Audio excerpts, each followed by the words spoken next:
Pending business and updates. First one is reconsideration of resolution 2021-31. Diversity, equity, inclusion. Racism is a public health crisis. I'm going to ask Grant to give us an overview of the reconsideration process. As briefly as I can, and it should be fairly brief. Okay. In brief, a motion for reconsideration can be made at the meeting where the action to be reconsidered took place or at the next succeeding meeting. The motion of reconsideration needs to be made by somebody on the prevailing side. It can be seconded by anybody. It must pass by a majority vote. And if it is adopted, then the matter is back before the county board as if no action had been taken. So there will have to be a motion to do something, a motion to discuss, a motion to adopt, a motion to amend, for the matter to be brought back on the floor for the purposes of discussion. If that makes sense. Okay. All right. Roy? Yes, thank you, Mr. Chairman. I move to reconsider resolution 2021-31. Is there a second?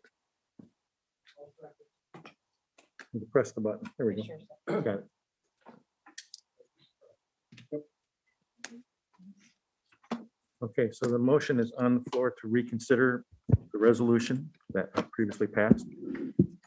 Any discussion prior to, right?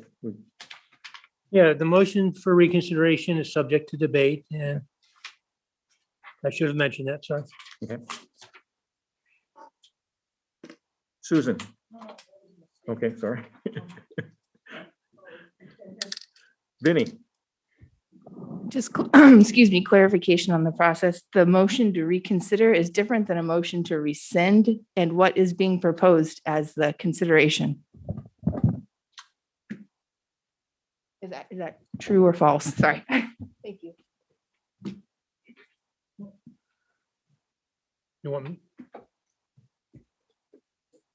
Want me to? Yes. Okay.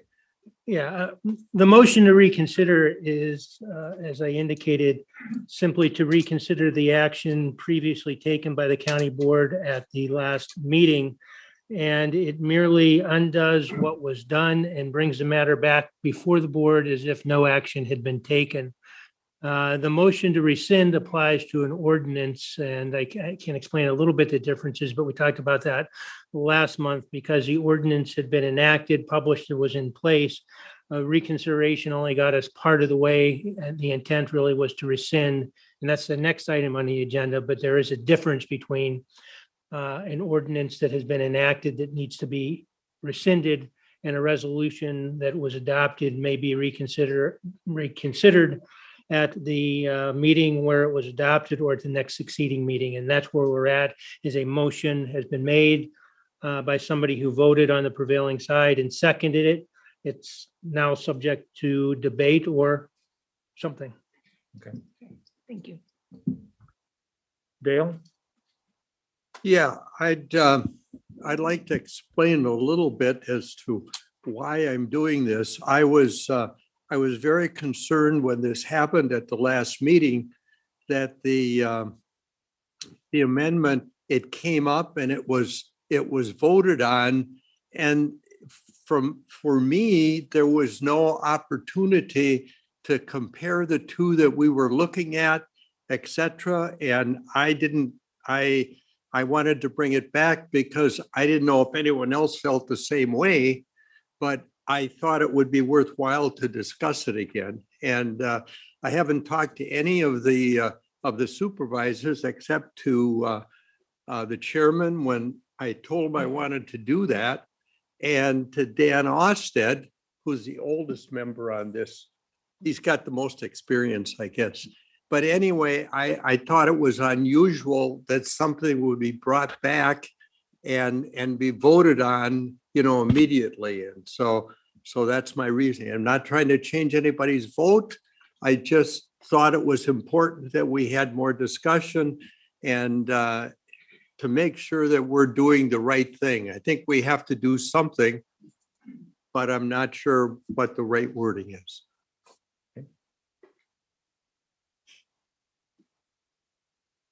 Susan? I just have another question. So Grant, in terms of process, this motion is on the floor, and if the way we vote is either yes, because we want to keep, we want to not, we want to reconsider it, or no, that we don't want to reconsider it. And if the yeses win and it comes back onto the table or onto the floor, then what we would be considering is, and you might have, and I apologize if I missed what you said before, but then we would be looking at the amendment that Vinnie brought forward You'd be looking at the resolution. specifically. You'd be looking at the resolution that was passed Right. as a Okay. result of Vinnie bringing it forward. So then further action would be to discuss it and either vote on it again or amend it and do the process of amendments and then vote on that, whatever. So then that becomes the normal. Yep. Okay. Vinnie? I guess just a question is, again, it's a new process. I'm trying to understand. The purpose of an amendment is to make a change on the floor. So I don't really know the rationale of the motion being that we did something different than usual. That is how an amendment works. And then if we are doing the same thing today, discussing the resolution and then possibly making another amendment, we would have the equal, if not less, amount of time to actually consider that decision. So I just wanted to state that. Thank you. Sorry. Anybody else have questions about the reconsideration? For the motion? Dave Enigal? I guess what I want to say is I hope the audience understands that I don't personally believe that any member here feels that this is not an issue in this county or in this state or in this country or in this world.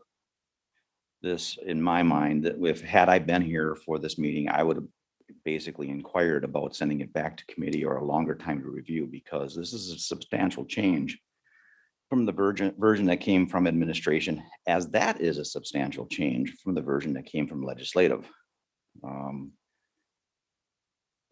I want to make sure people understand that at some point in time, this was going to come before county board in some way, shape, or form. It's not that members in my mind are against the recognition or many of the comments that were made about it. My vote is, my view is partly due to procedures that were followed all the way through this entire process for this particular item. Thank you.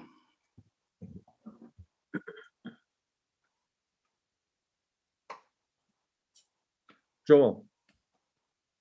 Yeah, thank you, Mr. Chairman. I wanted to echo what Mr. Enigal just said. This has been I haven't said squat on this since it started, and it's been a chewing expedition on all of our heads and brains to think about the best manner of doing this forward.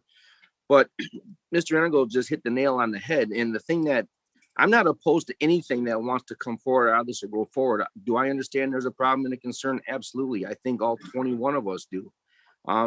But it's a sensitive subject that has to be tactfully gone over and figured out the best way to do what's best for Door County. And the one thing that, as I'm mulling over in my head, that I have questions on, and not that it's a game changer, but it's not identified in this, is in the 4 statements that are being brought forward with, forming committees for advisory and studying this stuff. That's a fiscal impact to the county, even if it's $100 or $10,000, whatever the number is, it's insignificant, but it's not identified on the resolution. On the left side, it says there's no fiscal impact on this. So that right there, from our process as the county, needs to go back and get figured out before I'm going to vote positive on something. So I think Dave is right. This needs to get rechewed on again and figure out what it is going to specifically identify and how we're going to do it before I'm going to make a positive, rational decision on it. So that's my opinion. Alexis? Oh, video, what's that? Sorry. What? Video. I hit the button. Oh, I'm sorry. Vinnie? Thank you. I I am not questioning the beliefs or morality of anyone on our board. I really enjoyed working with all the members of this board and doing great work for the county. However, our track record on this specific issue has not shown that we have support of moving it forward. We have had different versions of it in committees. We've had good discussions in committees. I have asked for more discussion. We had a vote on training or not training, and we went with a video optional training versus an in-person or a chance to discuss this as a board. And I don't disagree at all that it could use more discussion, but I did not see another way for that to happen other than putting something in an actionable item plan, because it has not happened until that point. So how we vote for these things does indicate our value for them. Thank you. Alexis? Thank you. 1 second, please. I'm just trying to gather my thoughts. So I want to thank Supervisor Gunlickson for mentioning the fiscal impact of this resolution and how that might be a concern for some. I want to clarify my understanding that this resolution is only requesting exploratory action. The idea of putting the committee together and conducting assessments, all of these things is laid out here, that further consideration of fiscal impact and policies that would be implemented would come back to this board later. We are at this time just asking, as the author, Supervisor Shomo, has stated, that these things be looked into and that we're making this declaration and looking at how we can do things, if we can do things better. So I'd like to highlight what Mr. Supervisor Gunlickson said, in that this resolution, as passed, has no fiscal impact. There may be some down the line, but that is not what's on the table today. Thank you.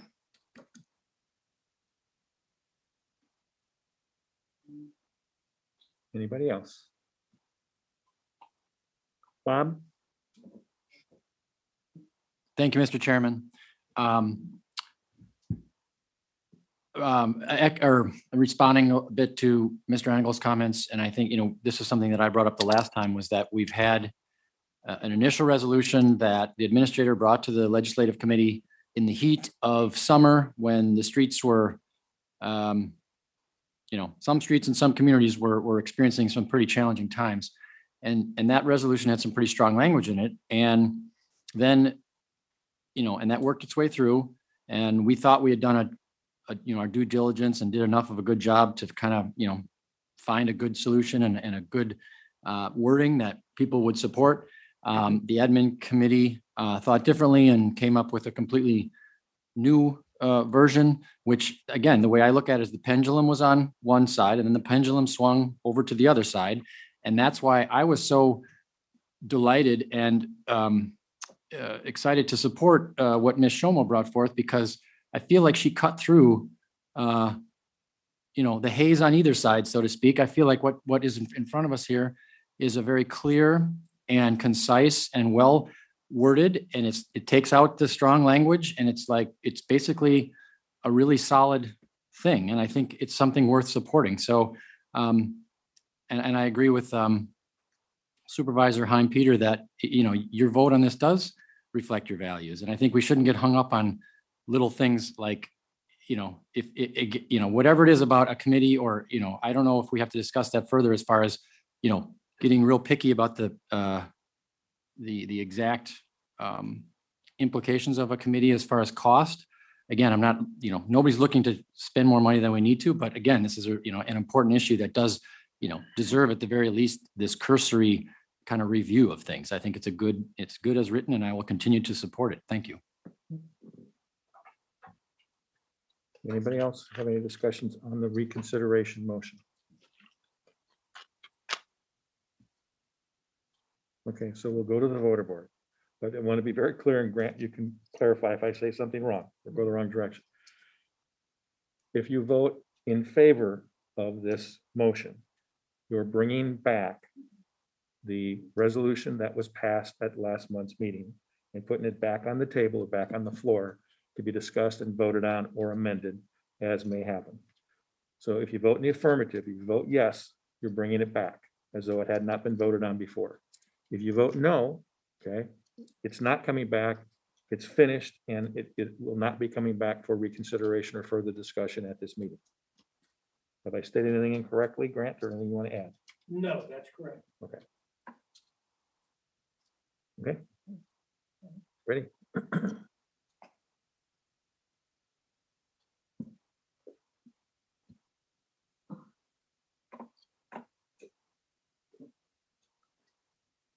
As passed, the reconsideration was passed 11-9 with one absent. So it is now back in. It's now back on the table for discussion as though it has not been discussed or voted on previously. Right, Correct. although we do need a motion to do something to activate the discussion, but it's back before the board as if it had never been acted on. And Todd, Todd. Todd is right there. Todd, Thank you, Mr. Chair. I'm going to make a motion here eventually after a few comments to amend the current resolution that's on the table back for reconsideration, if I'm appropriate in my actions. First of all, in our last meeting, I did speak about what I thought was something that was pretty important, which was the resolution that came through the admin committee would have its chance and its day on the floor for this county board to vote and express their opinions on. Due to the circumstances of our last meeting, of course, that never happened. And I think that might have led to a little bit of the confusion as to how we ended up where we ended up and maybe is the cause to have this reconsideration. And I think it's worth mentioning, thanking all, those that commented. There were many that were talking about rescinding, and that's not what we're here to do. We're about reconsidering. And I think it's important that everybody understands that. And I think it's important also that we make mention, and I really hope everybody hears this, because there's been a lot of good work that's been done. A lot of good work that's been done where we were several months ago and where we are here today. On a highly charged issue such as this, obviously you're going to have some that have a strong belief in one direction. You'll have others that are the middle of the road, and you'll have some that have a strong belief at exactly opposite of how the right or the left, we'll call it that, believes on this topic. I think over the past months, I know my position and my thoughts on this topic have changed. And that's kudos to those who have been very strong on this topic over the last 7 or 8 months for not letting go and making sure that we all heard and had a chance for the public to speak. So I think kudos to those that really felt strongly about this to have that kind of a drive. I think this board has moved. I think in the last 7 or 8 months, this board has seriously moved. And I think last meeting, I don't believe there were many of us as county board members that weren't prepared, as Supervisor Engel and I think Gunlickson have both said, we're not prepared to come here and vote on this topic and vote in some positive sense to have some sort of language. I think my position is still where it was in the last meeting. And that's why I'm going to make an amendment to what we were here today, is I think that resolution that came from the admin committee that boiled up in several committees, again, to Supervisor Kohout's comments this morning, the work of the county board is for the most part done in the committee level. And this has cycled its way through several committees. The members of that admin committee are the senior members of this body, and they are also chairs of a number of other committees as that body. So I think out of respect for that, I feel that original amendment or that original resolution that came out of the admin committee with the utmost of respect is what I'm going to propose. So I'd like to make a motion to amend the current resolution to put in the resolution, which is on page 41. And I want to be careful about this to make sure we all understand, because there are 4 resolutions in our packet. Maybe we should have labeled these and numbered these, but resolution 41, which is titled submitted by the administrative committee, is what I'm going to propose as my amendment to this board for consideration. Again, I think we all have to remember it's less about winners and losers, because as a body of 21, there's small margin between what you pass and what you don't pass. And I think the fact that this group and as a board of supervisors has certainly listened, considered, and the public has had ample opportunity to speak, which I support. I ask for that consideration.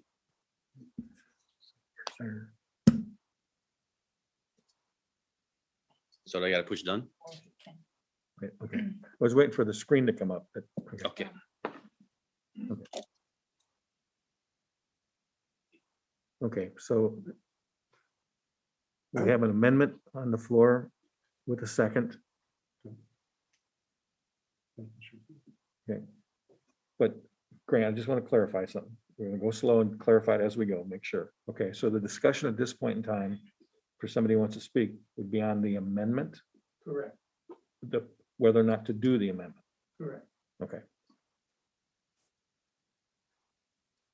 Ken, Thank you, Mr. Chairman. I just wanted to say, I appreciate all the work everybody's done and all the input. I was a little disappointed, well, more than a little bit, that, and maybe Grant, that was an okay way to do it last month, but before the resolution that the administrative committee wanted to present ever touched the floor, there was an amendment to put a whole different resolution on the floor. I maybe that's okay and that's the way it's done. I didn't think that was the fair way to do it, or okay. So I'm glad to see the original one back. We worked at it. Well, all of us here on the county board have worked at this at some point or another, I think. But it's, I'm sure there are some that say it's too generic, but I looked at it, I read through it a number of times. I saw it as a very good open document. It says, we recognize situations out there in this community, welcomes everybody to this community. And I'm in full support of this one. I'm glad that Mr. Thays brought it back the way he did.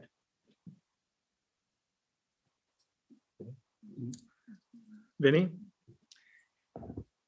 Thank you. I would just like to point out that the resolution that was brought through the administration committee that is now on the floor is a complete rewrite and completely different than the original resolution that was tabled at this body and brought back. And I know that's the reason it was tabled, was to learn more and to change it. So I realize that that's what occurred.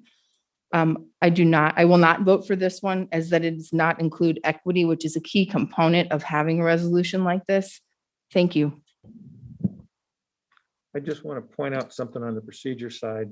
Dan, correct me if I'm wrong.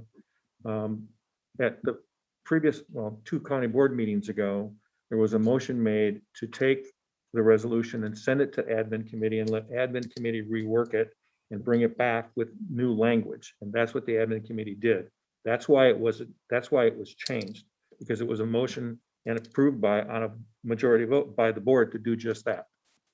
It wasn't just done in a vacuum.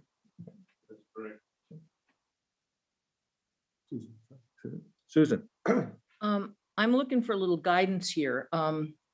I was going to make an amendment as well.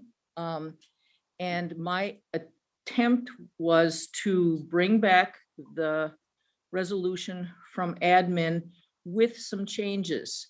I don't know how Mr. Thays would feel about the changes that I had.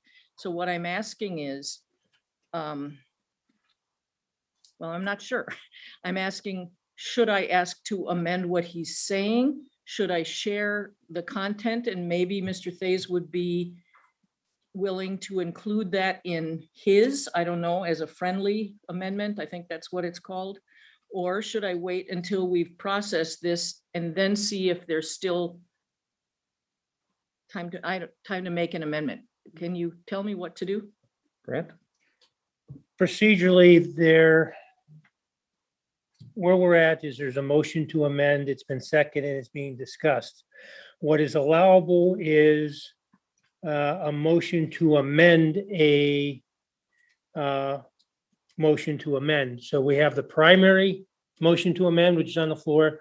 That can be amended one time. So there can be a motion to amend the amendment. And If it's seconded, then that is what is on the floor to discuss. They would make a decision on the secondary amendment first and then the primary amendment. The other thing that could happen is we could finish discussion on the initial amendment or primary amendment. And that would not preclude Supervisor Cohout or anybody else from making another motion to amend the resolution that we just amended. So there's something to be said about resolving I'll call I'm going to confuse everybody. These are the terms that are used. The primary amendment, which is currently on the floor, and not do a motion to amend the amendment just for purposes of clarity, but it's entirely proper under Robert's rules to move to amend the amendment by whatever a supervisor might want to do. Oh, okay, so let me clarify something else. If we take the amendment motion as it currently stands, it can go one of two ways. It can be approved, voted positively in the affirmative, and then that becomes what's on the floor for consideration, and that could be amended, correct? Or we may vote an amendment and it fails, in which case there's nothing on the floor at that point in time, correct? The third option would be, it could be the motion to amend could be amended and approved, or if the motion to amend the amendment fails, then you go back to the motion to amend. I would really like to try and keep this as simple as possible. And nobody's going to lose their ability to, if the current motion to amend, whatever happens, whatever comes out of it, there can be another motion to amend. How do you want to handle it, Susan? Hey, Todd, what do you think? I just think from the point of clarity, we should get this back on the floor, because I think Grant is right. I mean, I don't know that this is gonna pass to even have this amendment may not have an amendment to have, because it doesn't pass there. But if you're okay with that, I would propose. You're saying I should wait? I guess I'm really humbled by the fact that I have authority to tell you that. You don't. I think from a point of clarity. I guess I would like, I would entertain mine. Okay. Okay.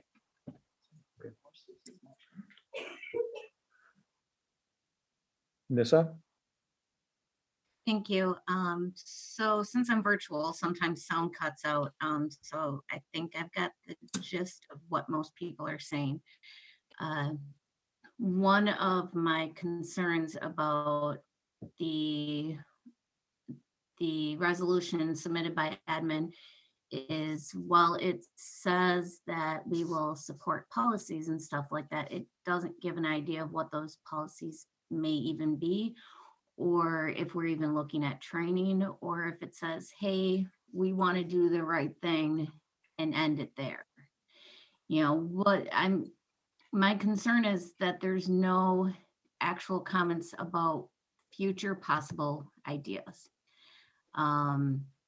And that's where I have a concern, where the one that Vinny presented did have actionable things where there would be training and there would be a future possibility of things coming, where I don't see that in this one.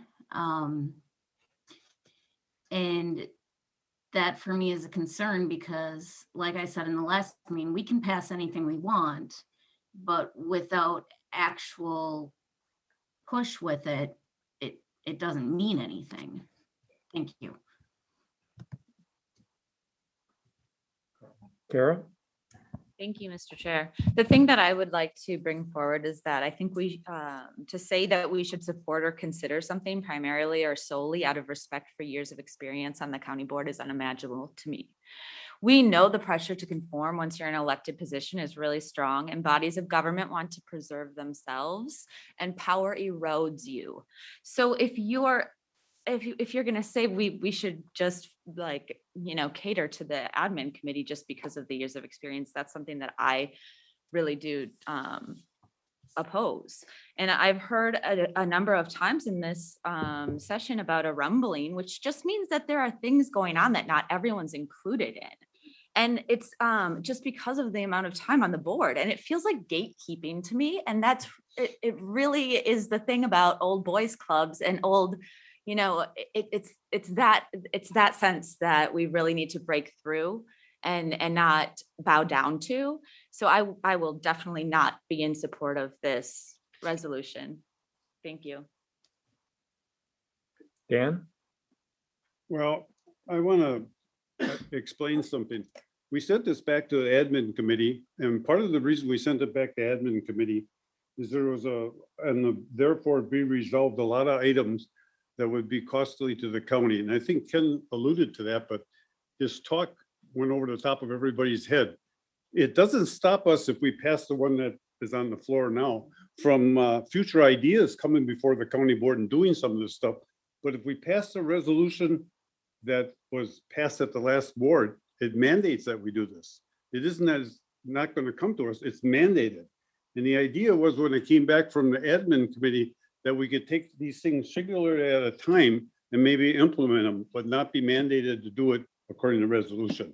And I think Ken could allude, if you remember, he made some comments to that effect. I think, am I reading you right? Is that right?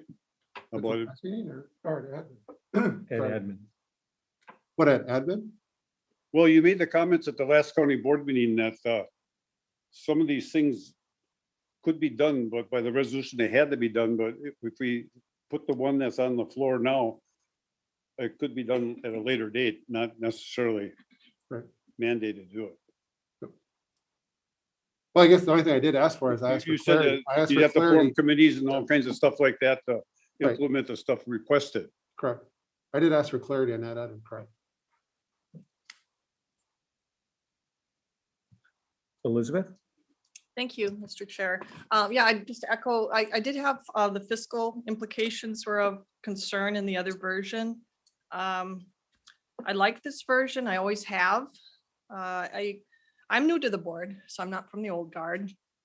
And I believe as my role as a board member and all of our role is to promote unity in our community and listen to our hearts, listen to our community. And how do we bring everyone together right now when I thought the idea of referendum was interesting because if we did a vote, what would the community be?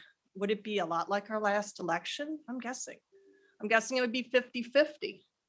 And how do you deal with that? And I've wrestled with that as a county board member new to the seat. How do you bring everyone together? How can we find something we can all agree on? So wrestling with that these last few months, it's probably the hardest thing anyone could do right now. I don't know if any political person out there has come up with an answer or a strategy, but we all have to find that within ourselves to be strong enough to understand both sides have valid points and both sides are coming from the right place in their hearts. But we can't say, I want it all this way and I want it all that way. So how do we bring everyone together? I believe this is a good start. I think Door County's vision of diversity inclusion, this version, reaches as best as we can. We will never have a consensus. It's not going to happen. We can sit here forever. It will never happen. We have to face that reality. As hard as it is, with the passion that we all feel, all the experiences we've come from different places. But we have to put that aside as supervisors and find what can unify our county, what can unify our board, our community, and that can trickle down to so many places. So that's why I support this version. Thank you. Thank you. Joel? Yeah, I just wanted to reiterate what I mentioned before and based off of Alexis's comments. Right now, well, and it's a twofold, I guess, based off of what Todd had said, but if the one on the floor is passed, then that procedurally, that wouldn't give Susie the chance to bring something up again because it would be voted on. And the one that came back from admin would be the one that would be adopted. Yes or no, Grant? Or that's just, No. No, you're just voting on the amendment now. Just the amendment. He would have an opportunity, or anybody would have an opportunity to amend it. okay, gotcha. So my follow-up point is going over this in my head first, and also I'm flattered to be considered part of the old guard for you guys in the back. However, I don't see it that as way. We all have our own brains and we think for ourselves, I hope. But reading through the one that was brought forward that Mr. Shomo had offered last time, reading through the 4 points, I don't disagree with those things from what needs to happen. I think we all probably do. I'm looking at it as I hate to say we're putting the cart ahead of the horse because we're not, or the heart, you know what I mean? But there is going to be things that are going to fall onto the back of this as we go forward. And they're identified that they're going to happen when you establish a committee and take the money out of the equation, the financial impact, that's irrelevant to me.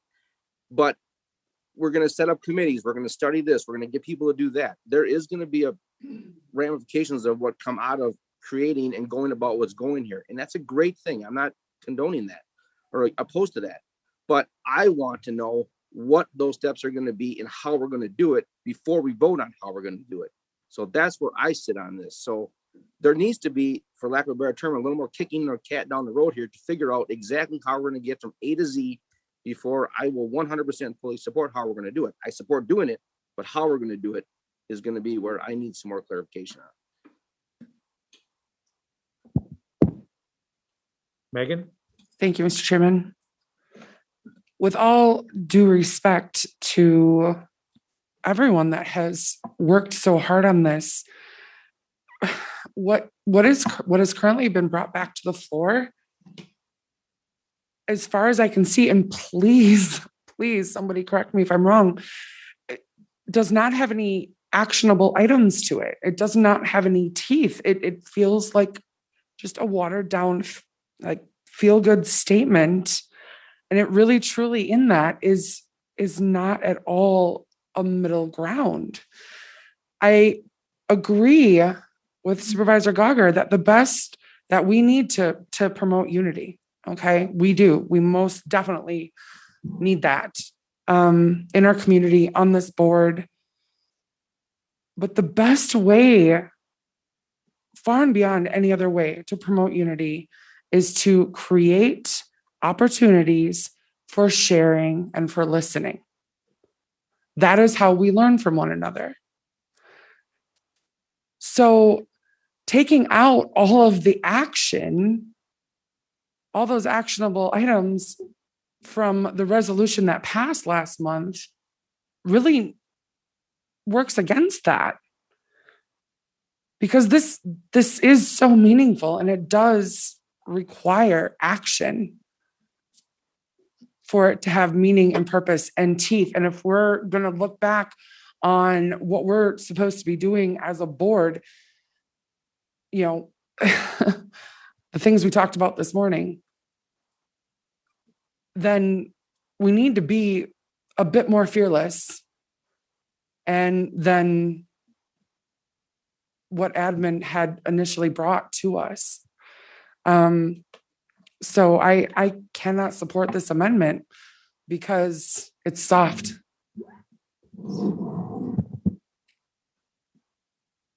David Engelbert? Okay, there's been a lot of good comments here. People are very passionate about the topic. I think Elizabeth did a great job in what she was saying. Line 32 to 34 says the Door County Board of Supervisors will support policies that improve access and remove gaps along social and economic constructs and advance the understanding of diversity and inclusion. I think the admin brought forward something that's kind of should I say, compromise. No one's quite going to win with this. If you go away with the 10-9 vote, the topic doesn't go away. The people in opposition, the letters we might have gotten on either side, they're not going to be entirely happy. But this resolution gives this board an opportunity to look at the topic and move forward. The old line is government moves slow, and sometimes that's still the best, because when we rush to make motions in some way or another or decisions, we come back and we find, well, we didn't have all the info, we didn't have the right insight. But I think the amendment offers us a way to move forward in a slow process. Thank you. Thank you. Vinnie? Excuse me, I really don't want to argue, just argue, and I won't do that, but I just want to point out that without an action item, these have action items that are equally not explained how they will be done. How we support policies that improve access and remove gaps along social and economic constructs. Where will that live? Where will that work take place in our county process and in our county setup? Asking the administrator to come back with a plan for this would have given an opportunity to do that. And maybe that's something we want to consider including. Looking at data, information, evidence, spending the time to know the story of Door County more and understand the issue in our community more is going to take time and going to take resources. And if we aren't committed to doing any of those things, we will have no more information than we have right now. So I think that's something that should be included as well. It says we're responsible as board members in this amendment for creating and maintaining a culture in which we respect diversity and inclusion in the workforce and the community we serve. How will I do that without a method of doing that and looking at that as a group? I don't know a method for doing that, but yet I'm being committed to it by agreeing to this. Those are the main issues that I have with this. And I do think it's worthwhile to say, and I don't need to call out anyone in particular in saying this, but when equity was removed from the resolution at the administrative committee, it was specifically stated that it was removed because it was seen as a socialist problem or a socialist answer. And I'm not going to judge anyone on that being correct or incorrect, but it's an important part to keep in mind that that word is specifically removed. And it's removed from this resolution when many other resolutions around the country do include equity for a reason. Sometimes, as presenter said today, it can be a wordsmithing, not understanding the word. I think there's a lot of words I myself and other board members don't understand on this entire topic, which is why we need to spend some more time talking about it and learning about it, not to change our beliefs, but to change our background and our education and understand where other people are coming from that maybe don't look like us. Thank you.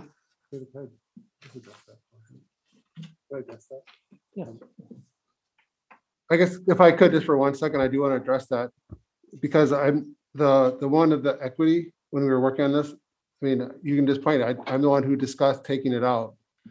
And again, just to clarify, I did not say it was a socialist, but it's a socialist topic, but it is seen as a form of socialism. So again, if you look at many of the things that our government does, they're providing certain things. It doesn't mean that it's, whether you look at our retirement or you look at our health benefits, or you look at certain policies that are doing, whether they, all those types of things is the government in some form or fashion providing the service back. By definition, that is a form, not socialist, but a form of your government providing those services.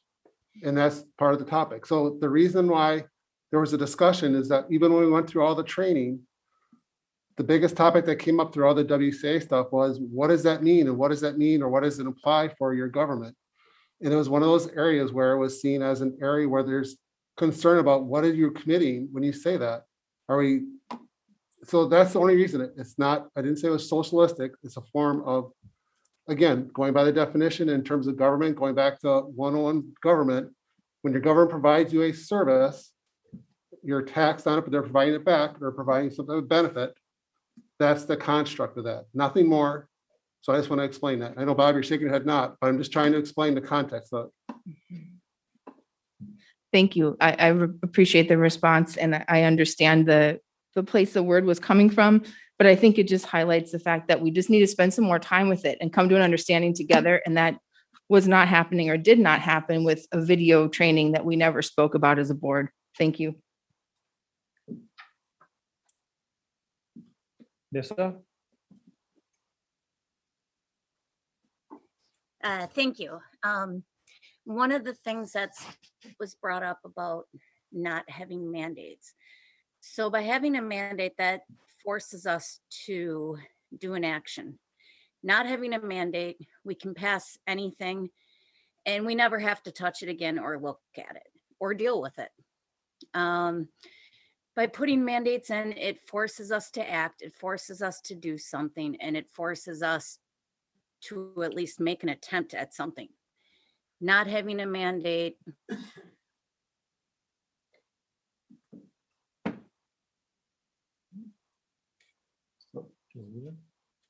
Nissa, you there? We lost your sound.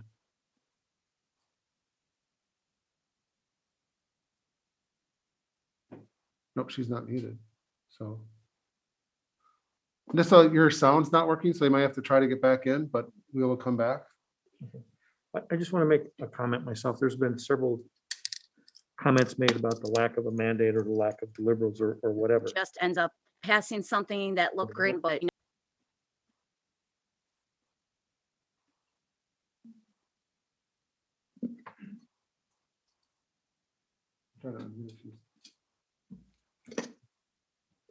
okay, can you hear me? Now we can, yeah. Now we can, yes. Okay, yeah, sorry, my internet keeps dropping. What part did I end on? Because I was going for a bit. Talk about a mandate. Okay, by not having a mandate, it doesn't force us as a county or as a board to do anything besides passing this. By having mandates, even one in there, it forces us to do something. By passing something with no mandates, we can pass it and never open it up, never look at it again. And it looks great on paper that we did something, but doesn't actually accomplish anything. So that's my issue with not actually forcing us to do anything besides passing something. Thank you. All right, so I'll make my comment before we go to Bob. There's been a lot of conversation, a lot of comments made about mandates, having to force things to be done, et cetera. I just want to point out something that's in this resolution. You can choose to agree to it or not, or believe it or not, but I have great faith in the other 20 people sitting in this room that we are all here for the same purpose and the right purpose. We all try very hard. If we say we're going to do something, I challenge you to show us the times that we didn't do something that we said we were going to do. We've always done what we said we're going to do in the various resolutions without having to have quote mandates or hard limits on something. So I would go down to line 43 and 45. Be it further resolved that the Door County Administrative Committee shall work with administration and our departments on monitoring and reporting measurable progress made towards diversity and inclusion. So the admin committee will be required to be on top of this, and the admin committee would. But the admin committee also comes back when they find something in things like this, they come back to the board and say, look, here's what we found. We think we need to do this. It's going to cost this much to do it. Or we need to hire personnel to look this direction. We've done that routinely in the past. And I see no reason not to expect that same thing to occur continuing going forward in the future. So I do believe there are mandates in there for the admin committee to stay on top of this, work with administration and the departments who have to carry it out. We're not going to carry it out here in this room. Our 300 plus employees and our administration is going to carry it out with their oversight committee. And the oversight committee has always brought things back to this board in a wide variety of ways and reasons and opportunities for the board to continue to discuss. So I definitely disagree that there are not mandates in there and that we will not come back with things. We will, as we have always done in the past. Morgan? Yeah, I'm going to echo a lot of what others have said here. I'm also discouraged by the clear bullet points of what we need to do. And right back onto mandates, it gives us a chance to say, this is where we're going to leave it. Like we can't, it just lets us wash our hands of it after this meeting, say this is good enough, and it's not. So I'm discouraged by not seeing that in the amendment. And I also do want to just real quick, Supervisor Gauger, I want to remind you that our community is not just the 27 full-time residents that live here. It is the students who work here. It is the part-time residents. It is the millions of people who travel here that we, staff our businesses, they pay our bills, that we need to consider them a part of our community too. So if we did have a vote, I don't think the 27,000 people who live here full-time are a true indication of what that community is. Thank you. Bob? Thank you, Mr. Chairman. I just want to object to this conflating equity with socialism. It is a completely ridiculous concept. I mean, just type in equity in your computer and what comes up as the #1 definition. the quality of being fair and impartial. That's all equity is. It has nothing to do with government services or anything like that. You know, are you going to commit to having equitable services? Sure. And then you can start talking about that. But I think I feel like it's a word doused in gasoline, and in this little sparky situation, we shouldn't even be using that or equating that, because it's not accurate. I wasn't going to speak, but I feel like I need to make it clear for everybody that that's not what including equity in this resolution or in this topic is about at all. Thank you. Thank you, Bob. Kara? Thank you. I just also wanted to bring back and draw focus to the resolution that was passed last week. It was supposed to go to admin to figure out a lot of that stuff, and that was what was written in it. So it wasn't that we were like they did have control and power over it. And I feel like that's being forgotten in this conversation too, that there was a lot of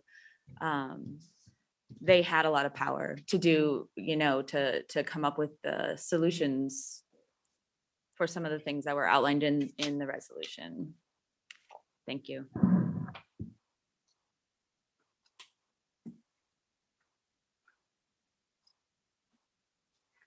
Dave Anigal? I find it interesting, this conversation that we had from the public as well as amongst this board. If you go back and read all three versions of this effort, the original one had very little quantifiable activities to be done as a result. I find it interesting, and again, don't take me as being racist or anything else, but I find it interesting that if we'd simply voted on that resolution, we wouldn't even be having most of this conversation underneath the same context as we are today. I see the original resolution as being very common to a typical item that comes before our board in general from other areas, looking for mutual support. This particular topic is choosing one in particular where we're not paying attention to the other aspects of equality in this world. But it is picking a specific one, and it is my mind as the original one should have probably stayed the way it was and become a two-tiered event. What has gone through here does not give the topic justice. It has been a presentation given to the county board in one format. That one sent to administrative committee with a completely new one brought up at the moment of the meeting, and it's not even in the minutes because I just looked. Most of you know I'm not a fan of seeing important documents show up at the meeting. County board, exactly the same thing happened. To some degree, this is just plain injustice to the topic in general. There are things that the county board can help in policy to help to. I do not feel that our human resources department is doing anything illegal. I've sat in numerous interviews and reviews and feel that the county board, the county as an employer is doing what is required of them. If there is something else happening, it's secondary and outside. As far as policies or something creating for us to make an effort within our community, that's a difficult thing in general, but it needs to start happening. We've been ignoring this as a planet for too long. I'm not personally fond of the version that came out of administration. I would rather go right back to the original one and then turn it into a tier 2 tier. The next discussion is trying to do actual points that we can actually work on, have a longer discussion on. Thank you.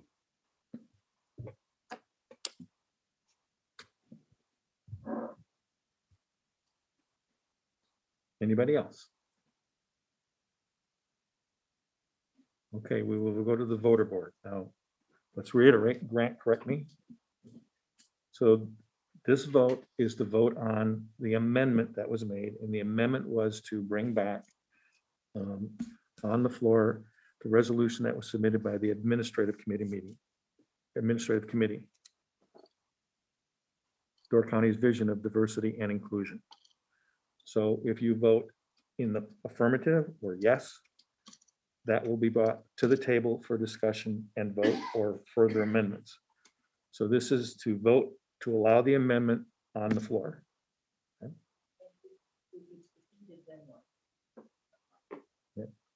then you're back to nothing on the floor. You're back to the, You're back. the resolution that was reconsidered is back. But nothing, It's still there, yeah. it's there, but no actions on the floor. Made. Absolutely, yes. Yeah. Yes. Yeah, yeah. Okay. Okay, so just clarify what we just said. Okay, so if you vote yes to this amendment, then the admin committee's version will be on the floor. If we vote no, then the version that passed at the last county board meeting will be back and remain on the floor for discussion, vote, and amendment. Okay, so this vote is to amend and put the admin committee's version on the floor. Okay? Okay. Yes.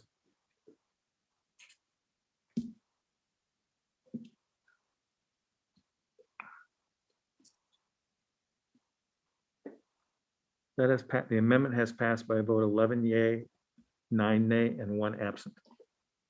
Okay, so at this moment in time, the admin committee's version of Door County's vision of diversity and inclusion is now on the floor.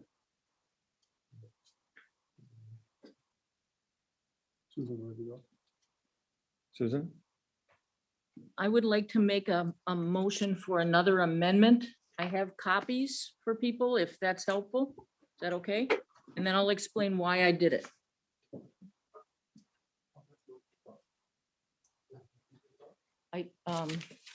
Thank you. Okay, this is taking the admins and adding some things to it. Yep. Let me get her on now. Hold on. Okay. I'll explain the highlighted portions when I. Wait till everybody gets it, Susan. Could that be sent to me or put on? Yes, the it can screen be. sharing? Thank you. Jill can send it. Thank you so much.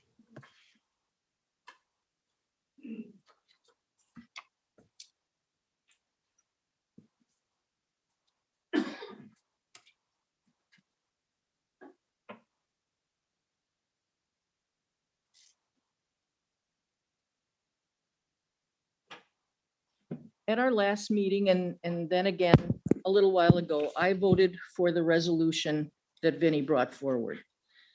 But based on the vote to reconsider, obviously, I don't think that resolution will pass a second time. And so this is my attempt to find some common ground, to meet the middle. We've all heard enough from our citizens to know that our county is all over the map on opinions about this issue. We've received accusations from both sides. The saddest thing to me is that I don't believe what's being attributed to the members of the county board in the various letters really reflects what we all really believe. I don't know everyone on this board well, but I know many of you. And I believe that most, if not everyone on the board, do care that all our citizens deserve a fair shot at succeeding. We all get lost in the terms and the rhetoric that gets tossed around from both sides of this issue to the point that we can't find common ground. So here's what I believe that common ground is, and it's reflected in my amendments to the resolution. We are a diverse society. That diversity offers all types of expertise, knowledge, perspectives, skills that we can all benefit from. When we include all the diverse elements of our society by bringing them to the table and allowing them real roles in how things get done, we improve our country's opportunity to succeed. However, the only way we can get from diversity to real inclusion is through equity, fairness, and impartiality in our laws and policies. We cannot move forward on equity unless we acknowledge that all the groups listed in the resolution have been the victims of institutional and systemic discrimination and inequity over the history of our country.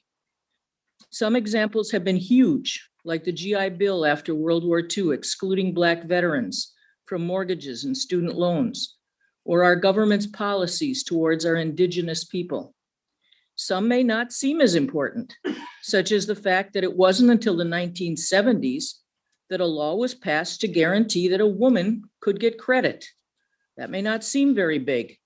And while that may also seem like ancient history, in the 70s, I was a young woman teaching and having babies.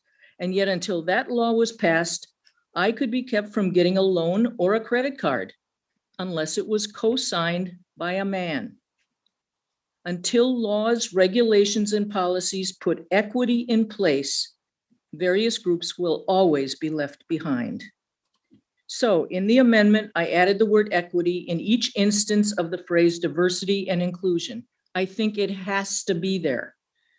And I've added language regarding institutional and systemic discrimination with regard to all of those identified groups that have been discriminated against. And I removed the words in areas of our country, which I don't believe are needed. Now, there is no doubt that this amendment will not be strong enough for some, and it may be too strong for others, but it's my attempt to find a middle ground. Rather than ending our consideration of this topic at an impasse, I'm hoping this amendment will allow us to find common ground and a way forward on this issue. And I do agree with the chair that having, as nice as it would be to have more action items, the one that's in there is key. It's bringing ideas back, vetting them, and then bringing them back to county board. And I think that can happen. So this is not perfect by any stretch, but I am hoping that it can pull our two sides together and get at the real basic important language. So.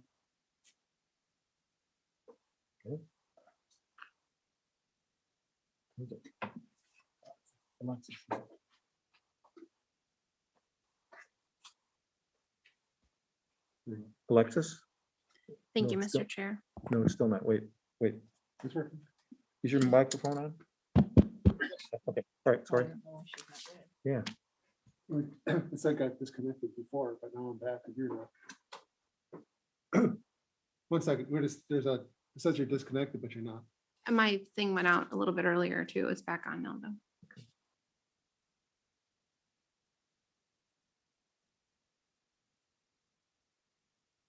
Okay. Now we got you. I have an unknown number of implicit biases. I have an unknown list of an unexperienced traumas, microaggressions, and insecurities because I happen to like asking questions. None of my experience sat close to the horrors I've heard from Black, Brown, and LGBTQ persons in this community over the last few days. I echo and support everything that's been stated to support this resolution, the prior Vinnie's resolution. But friends, I want you to hear the full potential of this resolution. I urge the board to be proactive, be receptive and respectful of an experience that may not be our own. This resolution, as was adopted, sorry, this is a little odd because it's not exactly the resolution I was anticipating speaking to, but I do appreciate Supervisor Kohut's amendments. So please take this statement in some sort of support. This resolution takes aim at systemic issues and blind spots that white, cis, hetero men and women may hold. This isn't derogatory, this isn't accusatory, this is fact. Ms. Kiefer's and Ms. Byerl's April 19th emails, Ms. LaHaye's April 18th email, as she recounted for us today, and countless more over the last 24 hours brought this issue to our backyards, schools, and manufacturers. Let me bring it to this board. Women on this board account for 48% of the membership, 45% of standing committee assignments, yet only 22% of chair appointments, 18% if you include the 2 elected chairs. This isn't derogatory, this isn't accusatory, this is fact. With this resolution, I hope the county works as a community leader and major employer to partner on gender equity issues of childcare access, simple things like changing tables in men's rooms and equal pay, LGBTQ support and standing against legislation that impacts health outcomes for those individuals, and issues facing persons with disabilities, physical and neurological, such as mental health, ADD, ADHD, and PTSD for veterans. This resolution is not specific to individual actions or perceptions. This declaration and commitment to action seeks to work out various aspects of county services that are systemically uninclusive, like the information on county websites, that are uninclusive, unequitable, such as budget imbalance for aging and child support services, and perpetuate limited diversity in our community, like limited access to public transportation. I would ask Supervisor Cohout to clarify that the line 17, would you erase all of the highlighted? Not just the words in areas? And then if that is her intent, I would, in lieu of having the full resolution that was previously adopted, support this as a middle ground and hope that the administrative committee holds true to their promise, and also potentially include, apologies, on line 45, I believe in Supervisor Cohout's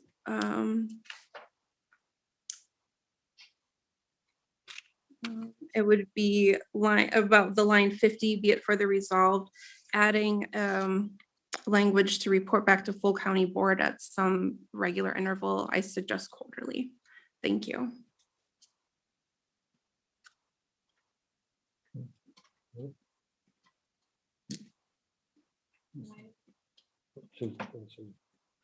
Susan? Can I ask, I don't have any trouble putting, if we want to add the line about going back to county board, but I have to say, I didn't understand your first question, so I don't know what to say. Line 17,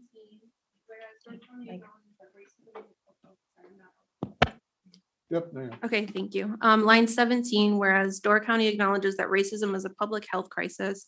You have highlighted that entire area, but on my version, the only language that was stricken was areas of. Okay. I would ask that you clarify if you intend that whole phrase to be stricken, and I would support that. Stricken.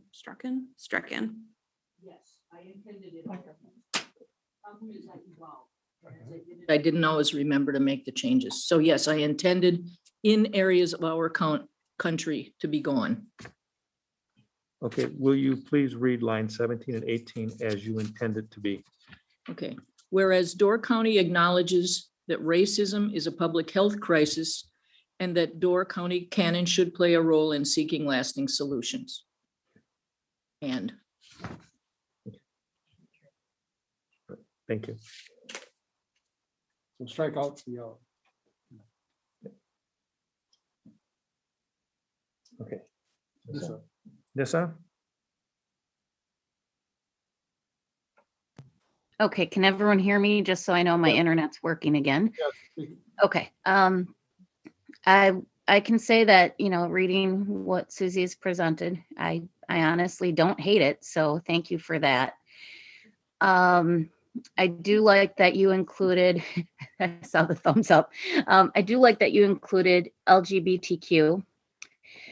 For instance, I've been seeing multiple posts by friends of mine in the county who do belong to LGBTQ, and they have felt over the years treated differently because of who they are. Things that, when people say that you can't change the color of your skin, you honestly can't change your sexual orientation either, or who you are on the inside. So thank you for putting that in there. I do find this is much more of a middle ground than what was put out, what is currently put out by admin. And I do support this amended version. Thank you. Thank you.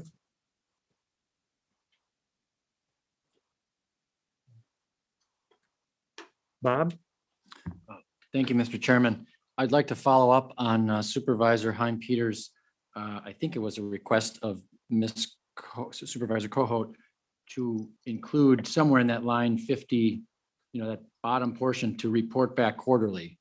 That way, at least I think that would make everybody feel better if it was like, okay, is that too much to ask? Is it every 6 months? Is it annually? I guess I don't know, but I know when the version that Supervisor Shomo brought forth, we were going to get a report in like 3 months. This actually is a little bit more permanent in the sense that, I like quarterly. I guess I'll just leave it at that. So I'm hoping that maybe Ms. Coho could include that as well, or we could figure out language that everybody could agree on there. Thank you.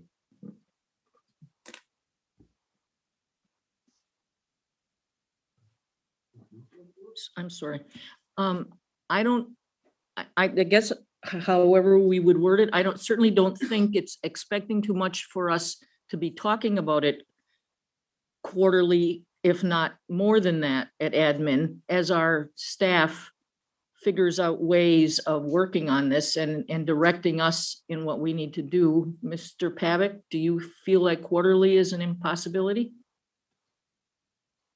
I mean, it doesn't necessarily mean we're gonna do No, I mean, huge I think things. it's fair. And I mean, there'll be, and again, I'll be honest, there might be some times where we put it on the agenda and say that we haven't accomplished all the things, but it's on there and it's a place mark where we always check in. And And maybe then- there's a longer discussion on sometimes, and sometimes it's a check-in and say, hey, we haven't made progress on this, or a meeting got postponed, but it's this, that way, it's always tickled and it's always so I have no issue with that. And that we bring it back to county board quarterly. I mean, I don't mean for an action, but for a report, like you do in your. Sure, or I can make it as part of the report that I include that was discussed, or if there's an action item, it would obviously come yeah. up, but yes. Okay. Yeah, I'm fine with that. So. Sorry. Morgan. One of the things I really liked in Supervisor Chomo's resolution was the inclusion of a diversity committee with diverse committee members. I don't think however hard we try to put together this through admin, we have no chance of being a diverse committee. Look at this room is very white. So I do think that that is something, be it part of Susie's amendment, or if it's just something that we cross our fingers happens organically. I think that is something that's still important. As Supervisor Lundell mentioned earlier, that work happens at the committee level, and a lot of that public comment, a lot of those stories could be shared there to launch to county board in the future.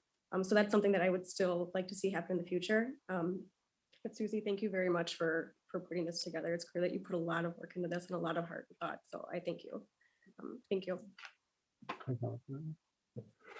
That's actually a good comment. That's one thing too. I mean, that could be something that I don't know if it needs to be part of the resolution. It's totally up to you, but that's one thing as part of the directive. We can come back. Because that's been one of the things I've been questioning. I mean, is it truly an internal? There's a difference on how we do stuff. Is it considered an internal committee that's looking inside at our operations? Again, that's entirely different than, let's say, partnering, like, for example, Human Services has done a lot of work on that. So, and they're actually working and doing outreach to a lot of their partner agencies and actually trying to have those discussions. So from that, could it be a report back to the county board that we established a community group that's actually looking at that? I don't know, but I'm just saying that's an opportunity for us. I'm not saying that's the solution. I'm just trying to say, instead of mandating a committee internal made up of individuals of county board members, maybe it's a committee that the county's a part of.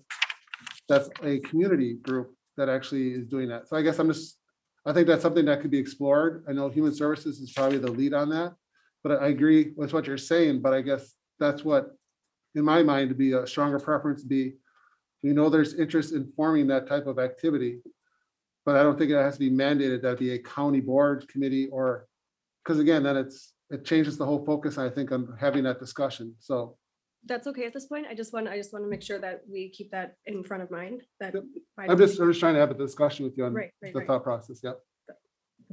Thank you. Vinny? Thank you. I would agree with that request. And that request was brought up as part of the legislative committee months ago. And there was some, I don't know how to describe it perfectly, and it's good to discuss it and figure it out. But the idea that we couldn't have community members on, like the administration board, they cannot be making policies. So if we're going to have a community group, but we're not going to have them in official committee role, then they aren't really involved with making policies. And I feel like we're asking community members to work for free, to work for no pay, to work for no vested involvement, but to ask them to give us a lot without anything in return for themselves as far as being a part of the actual system and the process. So I think we should consider that. I know we won't solve all these things today, but it would be great if we could. In making I think that part of making the policies is really important, and developing a method for how we will do that. I would like to see included in this, as well as in line 25, whereas Door County elected officials and employees have participated in education and training. I think, I would imagine even our human resources would not say that we have done something and we're done. I would like it to instead say employees will, and county elected officials and employees will continually participate in education and training in a better effort to understand and able to address these disparities. Because as we know, these change so much. We couldn't just have one video session and be done forever with our training and our learning. Thank you.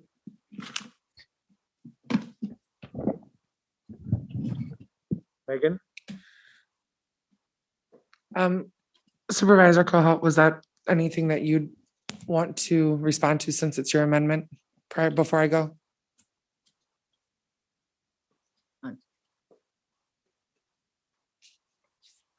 Okay. You're on. With regard to now I'm forgetting which line it was on, but the part about the training, I don't have a problem with the idea that the department, we do have training periodically, so I don't have a problem with that wording.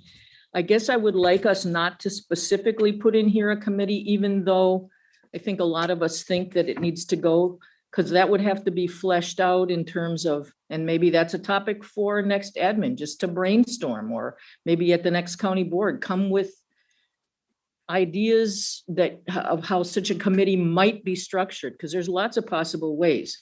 So I would like to not pin us down to that one in this particular thing, but definitely, as you said before, the 21 people here, if we discuss this at county board quarterly, it's going to keep coming up if people don't feel that we're moving. Go ahead, Megan.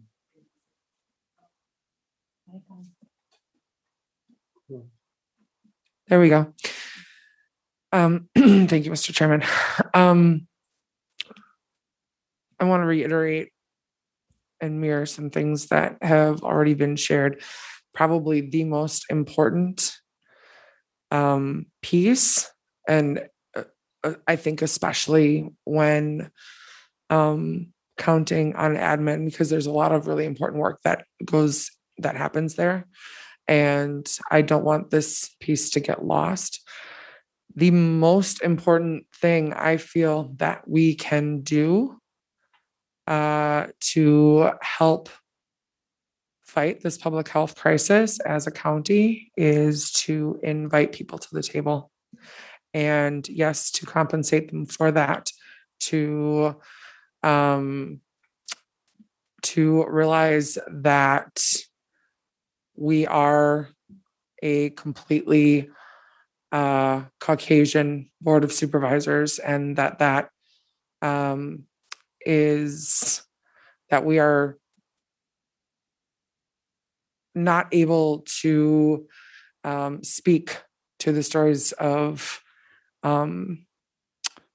people of color in our community first person. So I think that that's really important, both on a committee level and I think to this county board. And it's reminding me of when we had that opportunity a few months ago to be bringing someone here to speak to this board. I believe that would be an important step as well. So if this was to pass, I would suggest that many of the items that were put forth in last month's amendment be used as a roadmap for action items for this board. Thank you. Okay, thank you. Okay, just want to reiterate before we go to the vote on this.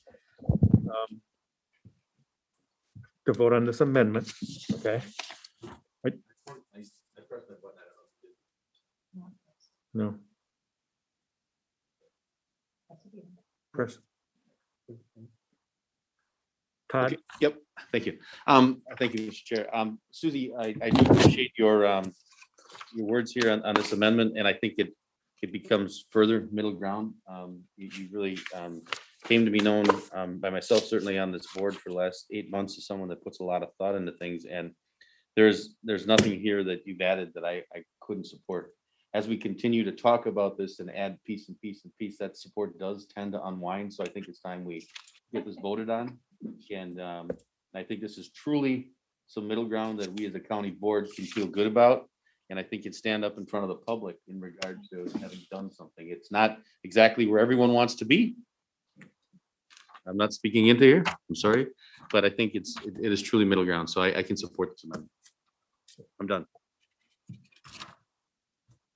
No, just wait. Okay, so I want to go back to clarifying with Susan exactly what is now in the amendment.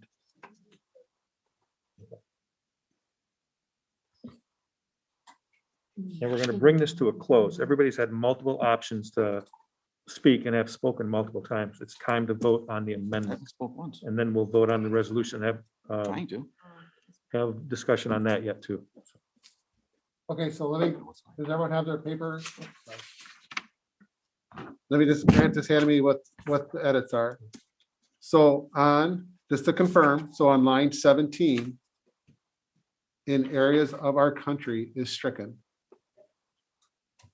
On line 25, instead of saying have participated, well, it's actually, you added a slash. So it's going to be have participated / will participate in training and education. Everyone got that? So again, they'll say have participated / will participate. Then on line 51, it'll state after the word monitoring and reporting, it's going to say quarterly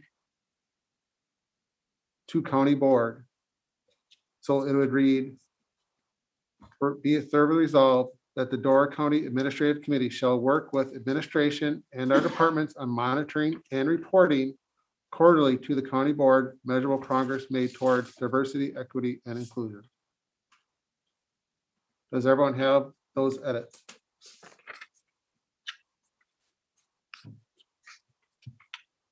That's what's on the floor.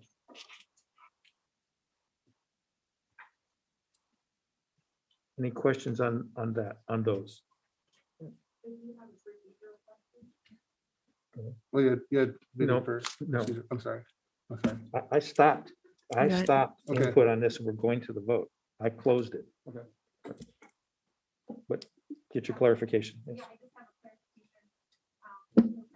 With the motion to amend that we agreed upon earlier, does this whole thing need to be read for the record, I guess? I'm just not sure, because like the public that may be listening or others, I'm just curious if this whole thing or just all of the highlighted areas need to be read in for record.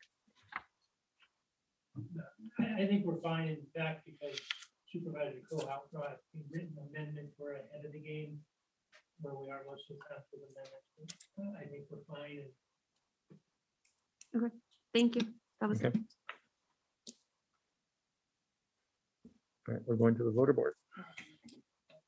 So what we're voting on is the amendment that Susan put forward that we've been discussing with the various changes that Grant and her and Ken just read out.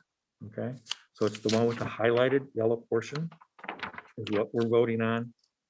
To, if we say yes to that, then it will come back as that will be the resolution that will be voted on. Right now, it's an amendment. So to say yes to the amendment, we'll put it on the table. Okay. Yep.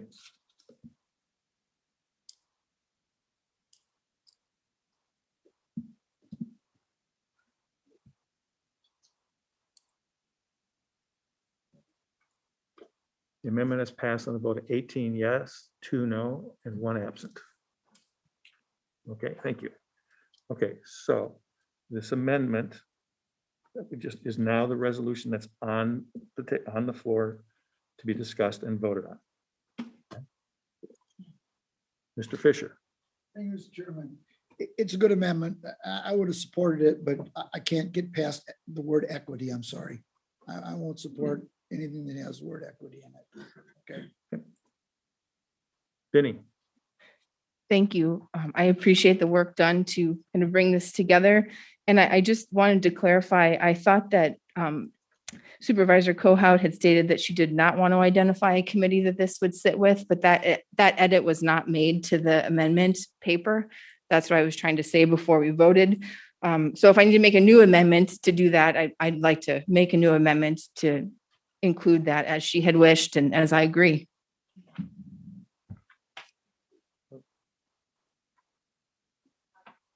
I guess, I think her comment is that she did not, and if I can clarify wrong, but you were stating in terms of having a committee identified as being formed in the resolution, she was not in favor of that. Was that correct in your statement? I think that requires work by, and can't be decided today.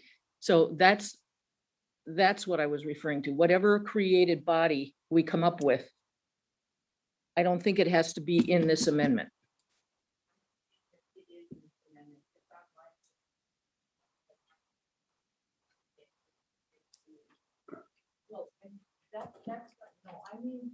Entity, for example, Ken talked about a community entity where there were representatives from other organizations that came to the table specifically to work on this issue. That's the committee that I said didn't need to be fleshed out in here. I am comfortable with the idea that it reports quarterly to admin, and hopefully we talk about it more than just quarterly, and then report to county board. So I'm okay with that piece. okay. Wait, Vinnie, wait, Vinnie, why don't you turn your microphone on? Okay, go ahead. Oh, sorry. I think it was just confusion on how it's written. I know we do a lot of wordsmithing, and this is an important one. We've been here a long time, but be it further resolved that the Door County Administrative Committee shall work with the administration and our departments on monitoring and reporting measurable progress made towards, and then reporting back. So I guess the monitoring word, I still, if we're not identifying a community group, I understand, but I still don't know when we leave today, where does this work take place? Is if it's just with the administrator and they report back, that's great. It sounds like it's still the actual work of this would happen in the administrative committee. So that's what I'm trying to clarify. Thank you. Yes. I mean, the Door County Administrative Committee shall work with admin, our departments on monitoring, reporting measurable progress towards diversion, equity, and inclusion.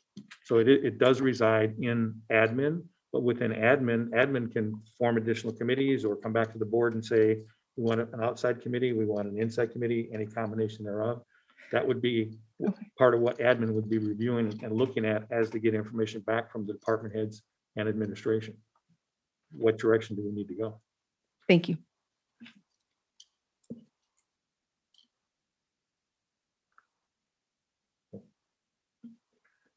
David Enigo? I'm going to annoy 7 members of this board. I do not believe that this should be going to the administrative committee. There's got to be a better suited committee. If it doesn't change, that's fine. I'll still vote for it as it is, but I don't feel the administrative committee is the right location. Okay. Anybody else? Kara? Thank you. I feel indifferent to this. I feel kind of lackluster, like it doesn't matter either way if it's voted through or not. I don't have the faith or the hope or the trust really that anything will be done. I'm whether I vote yay or nay is I don't think it matters. So I did want to express my lackluster, not enthusiasm toward it. Thank you. Okay. Anybody else? Vinnie? Thank you. I would like to make an amendment that it sits with the Health and Human Resources Committee. The basis of, yes, thank you. Thank you, Health and Human Services. I apologize. The basis of this is about health discrepancies and how those impact people. So that would be my amendment, is that we do put it with a committee that is maybe more appropriate. Thank you.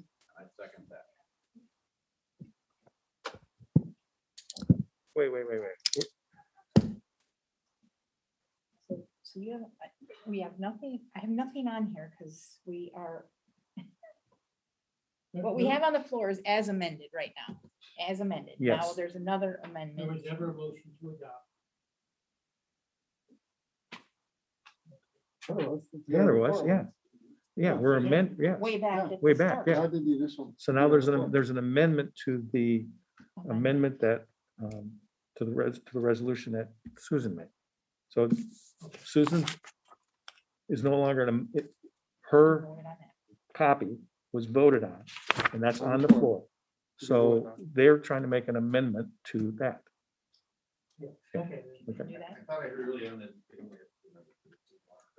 No. No, If it gets back to the floor, you can make another amendment. Right. Your technical is still up. Let me get that in. Okay. yeah, just wait. I'm gonna call it formal amendment.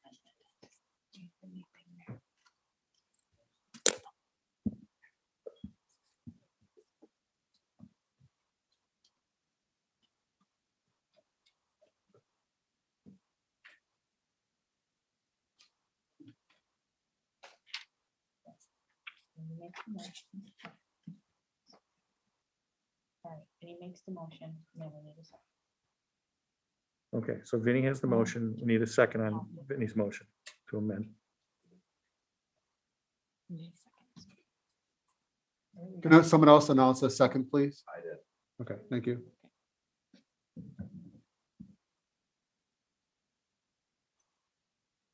Okay.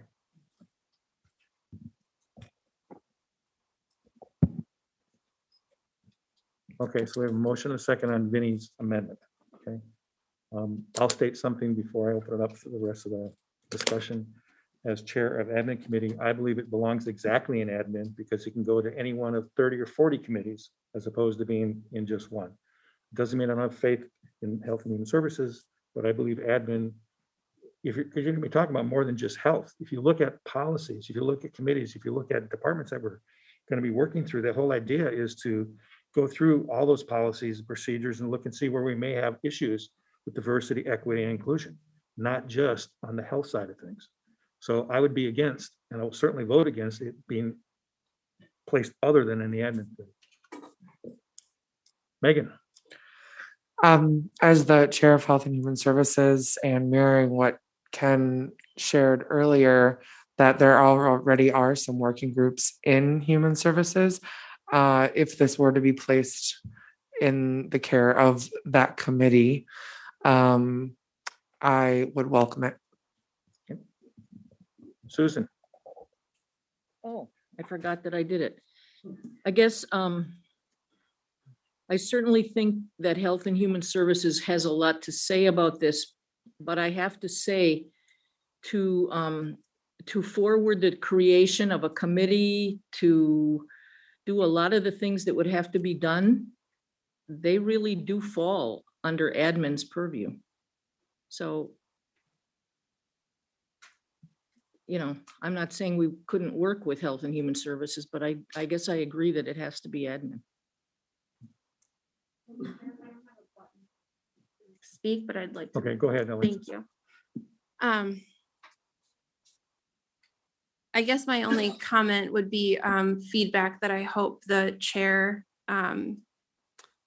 takes unbiasedly. I think the amendment on the floor is not so much, as Supervisor Kohut said, the practicality of where the amendment should go or where the work should be done, but potentially is more a statement on the current makeup of that. And again, not to be accusatory, it's just fact. So I think the message maybe is that we need more diversity and more work at the committee assignments.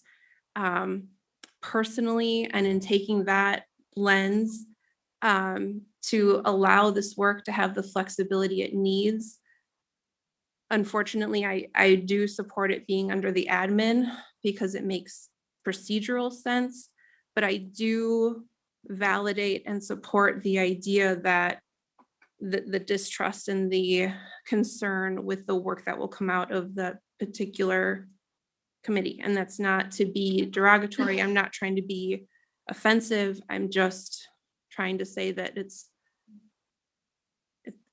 yeah, I think you know. So thank you. Anybody else? Don't they have No, buttons? Why can't no, they nobody has record? buttons. Oh, One second, we're trying to reset the system. 1 second. Called too long of a meeting. I'd like to put my hand up too. I know you can't see me. Is that at all working? David, try one more time. What is wrong? What is it doing? It's not showing up. It's not showing up. Guess you don't talking very much. I got nothing. You're on discuss. Let me just try moving back and forth to see if I can do it. Nobody has a button. It would just. Wait, not everybody's back. Hold on. Did that help? There you go. Yep. There you go. Okay. Okay. All right, David, there you go.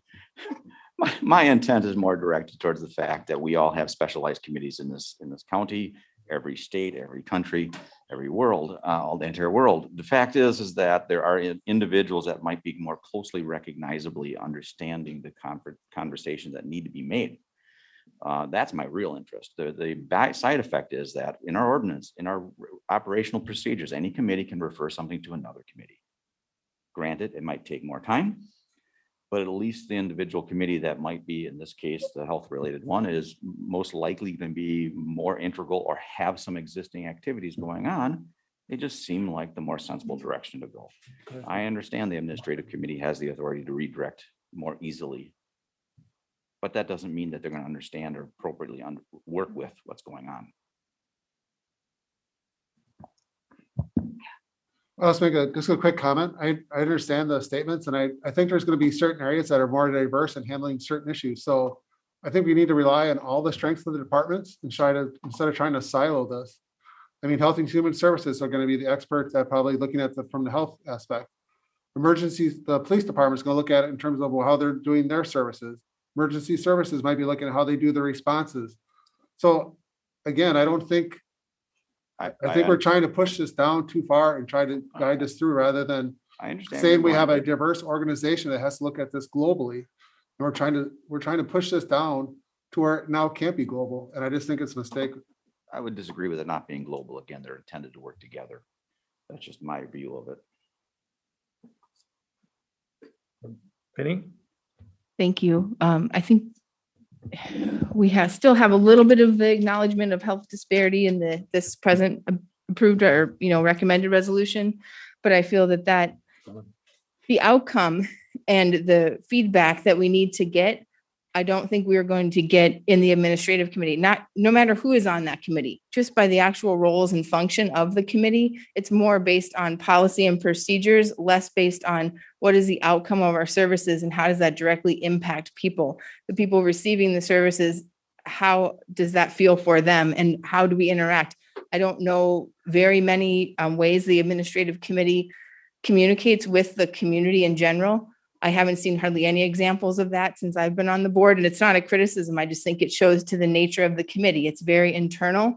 And I think if we stay very internal, we won't even be able to see some of the things and directions we need to take with this. Where the health committee and human services committee has the community members on it already and could add some and already works in the community and has partnerships with many organizations that are impacted by our services and have access to information and people that are impacted as well.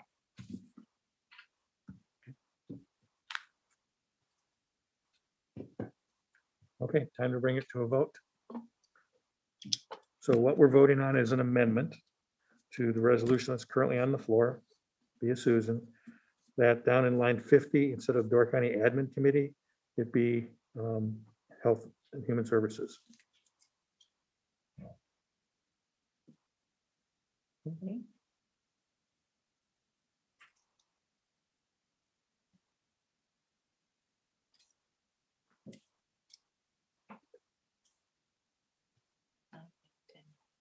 Okay, so that has failed. I voted 10-9. So it remains as admin committee. Okay, now back to the original amended motion on the floor. So this vote is, you're voting, a yes vote would be to put the amended resolution that's currently on the table via Susan and our various amendments here for a vote. A yes vote will pass it, a no vote will not pass it. So, ready?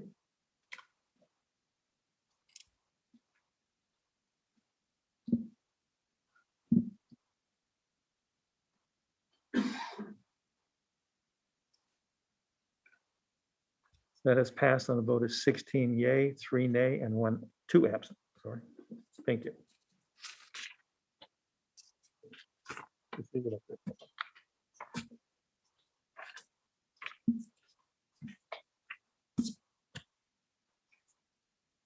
Okay, do we need a brief intermission or not? No.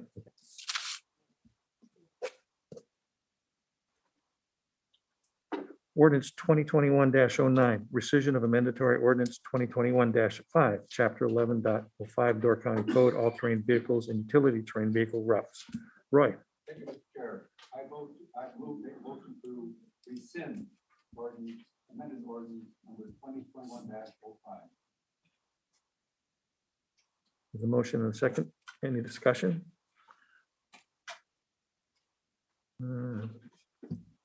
Bob? Thank you, Mr. Chairman. Following up on my comments from the last meeting, these issues of UTV routes have become disconcerting. Almost every time they come up, there's a problem. And I got to thinking, and if our planning department works and puts together a countywide bike plan, I would like to see, before more UTV route suggestions come forward, I would like to see us, whether it's through the planning department or in concert with the planning department and the highway department and the highway committee. I'm not exactly sure how the structure would be. I don't know if it would be a policy or a plan, but I think we can come up with some, and I understand there's zoning issues and every township has the right to do, things. But I think as far as the county, I think we really should be looking at it from more of a bird's eye view and coming up with routes that make sense, routes that people can have public input on and be agreed upon instead of having them, foisted upon them and all of a sudden finding out this is happening. Sometimes by apparently illegal activities, as was the case of the representative, or is it the chair of, was it Nassau or whatever? I mean, the things I heard about during this last round were really kind of appalling and just an embarrassment to government, not ours, the town and the city. Obviously, we got some interference. Okay, thank you. And so maybe we could look at, again, from a planning perspective, we need a planner's view on this. We could look at speed limits. Where is it appropriate? We could look at width of the shoulder. Where is it appropriate? We could look at the distances of certain stretches.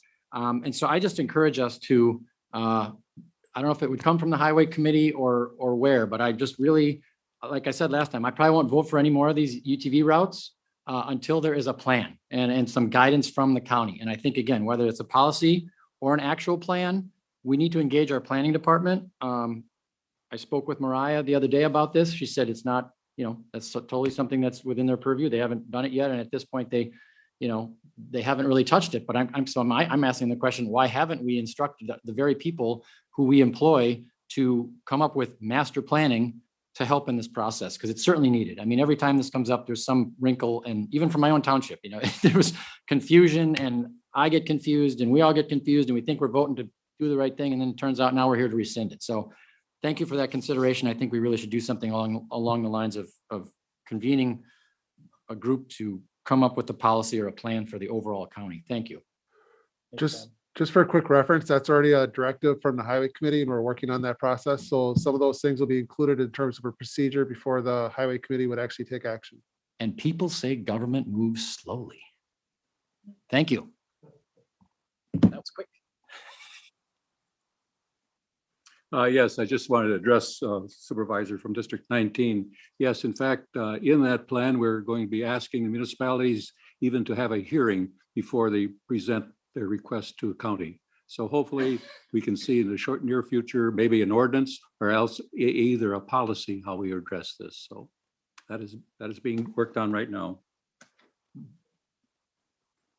Yes, I guess my comments were much the same. The highway committee took action to have the sheriff's department planning, the highway safety committee, any other people that might be involved, get involved with this.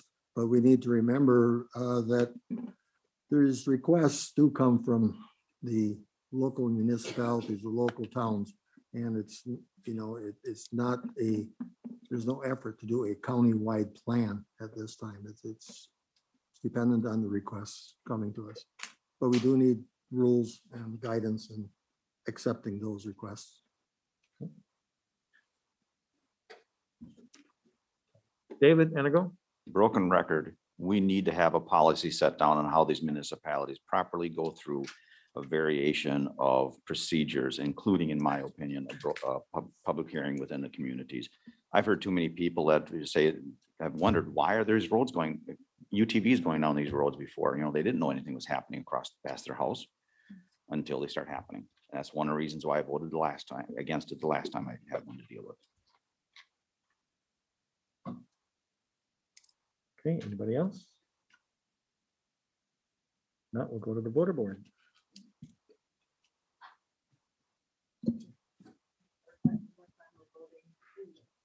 To rescind. Right. A yes vote is to rescind.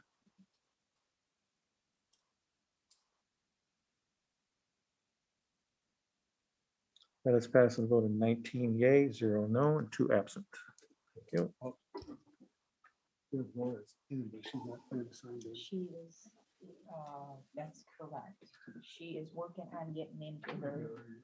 Okay, okay, we'll get her. Right, we'll keep going. Okay, resolution 2021-32, approval of gift grant and or donation to the sheriff's office. Joel. Joel's not. Wait.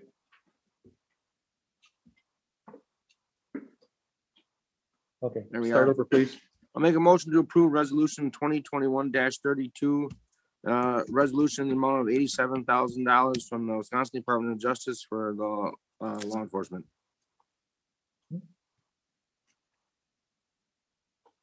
A motion and a second. Any discussion? We'll go to the voter board.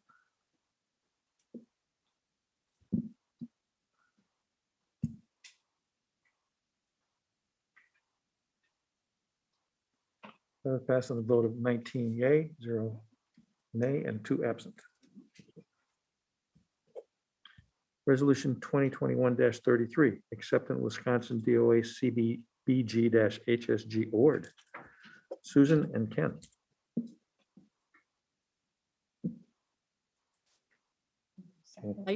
Thank you.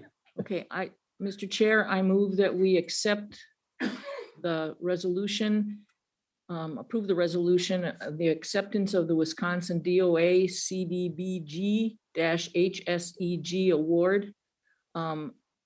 This has been a long time coming, and I have to say that I really compliment Ken and Grant and anybody they've worked with on this. This is that money that's been hanging out there waiting to be resolved, and they finally brought it home to us. And I, for one, am grateful. I was on Ken's case a lot about this, and he, you know, they really hung in there and were creative, and I really appreciate it. I want to say one other thing, and this isn't exactly the appropriate time, but I don't want to forget it, and I don't want us to not, I just need to say it, which is, this was a really hard meeting, but I have to say, there has been a lot of talking. This is perhaps the most wide-ranging and frank conversation a lot of us have had together since we became a county board, and I feel like we came a ways today. So that being said, I'll be quiet. Thank you. Thank you, Alexis. Anybody else? Okay, we'll go to the voter board.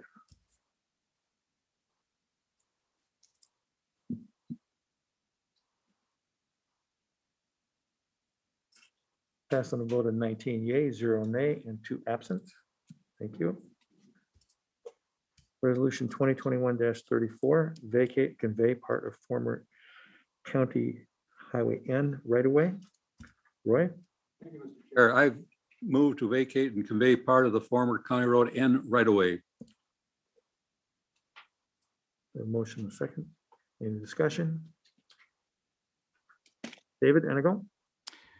This property, correct me if I'm wrong, how many times have we had this kind of request at this neighborhood on this particular area of property that we've gone through process of considering vacation and then denying until this time? This has been at least like the third time, right? I have no, I guess I recall of one formal request where it was discussed, but went back and forth, back and forth. And at that time, it was referred back in terms of not pursuing it, but then it went through another process in terms of determining the need of what both the parks and what highway needs. And that's where I guess the process started back up at that point in time. And this is where we are today. This is next to Strawberry Creek, right? Sugar Creek. Yeah, sorry. Thank you. Roy? Yes, thank you, Mr. Chair. This is to clear up something that should have been done many years ago when County Road N was rerouted. At that curve, County Road N was made more gentle. And so as a result, the property on the west side was excess property. And when we reroute a road, we usually give that property back to the original landowners or the adjoining landowners. And this is certainly, if you look on the map and the outline area, that's all the property that we're talking about, the heavy marked area. And the highway department made sure that they had enough right of way.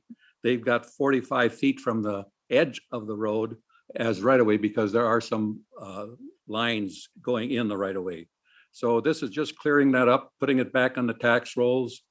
The Facilities and Parks Department was contacted to see if they had any interest because Sugar Creek is right across the road from there. And Facilities and Parks had no interest in that property. So I believe it is in our best interest to convey this right away to the joint landowners. They did all the joint landowners did the survey work. There was no cost involved to the county for this work. They paid for the survey work and and they're paying for all of the documentation. Any other questions? We will go to the voter board. Maybe.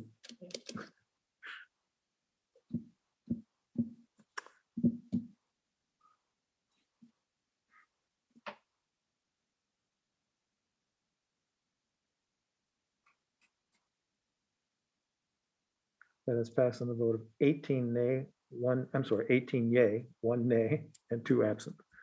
Thank you. Resolution 2021-35, 2020 carry forward from general fund accounts. David Engelbert? And to approve resolution 2021-35 dealing with the 2020 carry forwards from general fund accounts. There is an attachment on the next page, on page 52, that explains, or 51 rather, that explains the which departments the carry forward is coming from.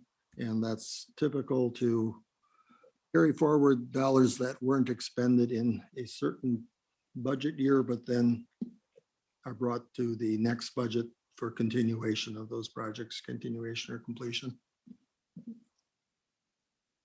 Any questions?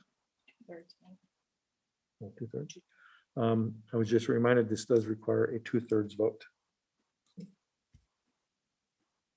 Okay.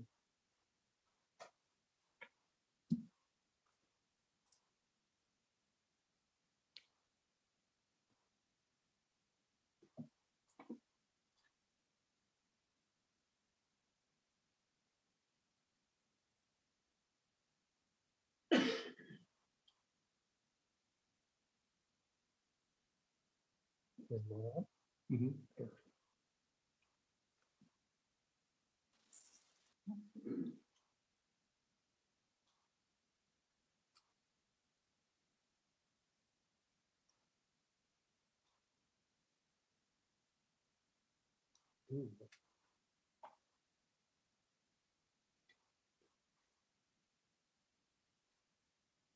we go. All right.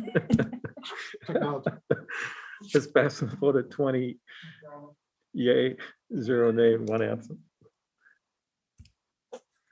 Resolution 2021-36, Door County Government Facility Project in Washington Island. Dan? This is to proceed forward with a project on Washington Island for basically the EMS service there. We got a bid and it was accepted by the committee. It was a little bit over what we thought it was going to be, but with the pending pandemic and everything else, with the price of lumber and fires out west, and I don't know, is Wayne here to explain it better than I can or not? Yeah, I can cover it. Yes, and I'll continue on.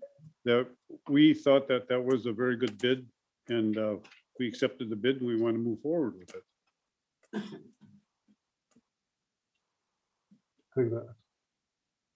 I can just give a quick explanation.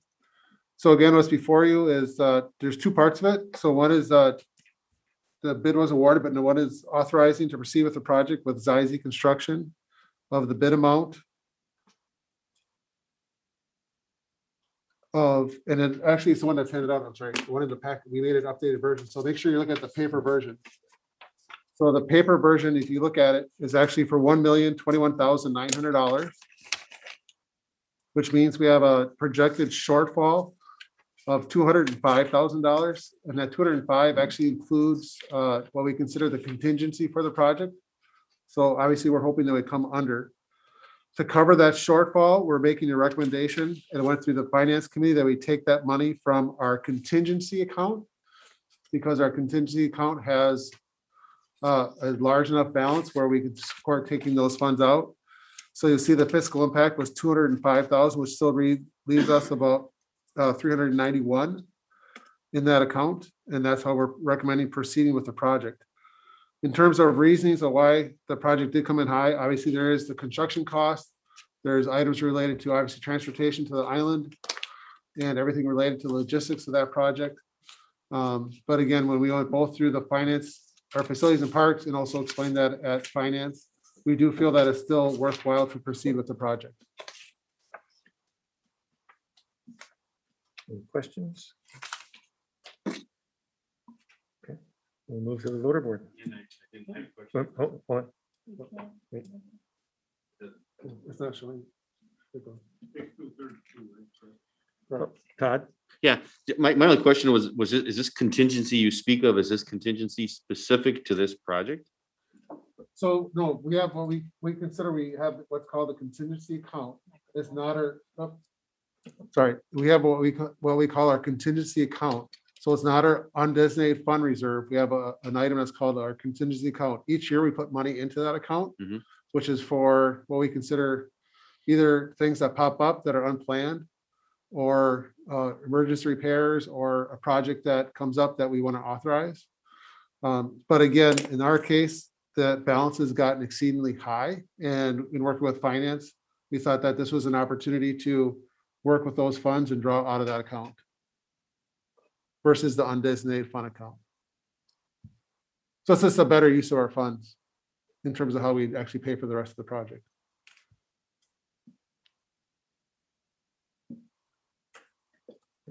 Vinny? I'm sorry, thank you. I'm sorry if I missed in the packet. Is there an idea of like what % of the total contingency fund this is, just to get a perspective on how much we're taking out of the total contingency? Thank you. So there's two parts. So if you're looking at percentages, we have our undesignated fund reserve, which is the memo that we have, and that's where we have to stay within our statutory balances. That's at 12 and 15%, but we're over that. For our, what we consider the contingency account, that one we actually budget each year, and there's no set balance on that. So normally we budget about 150,000 a year, and that's what our target is. And again, we've had that money carried over year after year. And that's why that account has gotten, I guess, with I'm not saying it's a surplus, but it's grown because we haven't had a lot of contingency expenses. So rather than taking out an undesignated fund reserve and then transferring money back in later, it just makes more sense to take it out of that account now, and it brings that balance down, which is one of our desirable things that we want to do. If that So makes it's not sense. using 100% of it. It's Oh. just using some. Okay. No, Thank actually, it'll still leave a balance of almost 400,000. If you look at the wording, it leaves a balance yet of $391,940,000 yet in our contingency. So to me, that's still very, very healthy. Thank you. Anybody else? Now we'll go to the border board. This does require a 2/3 vote.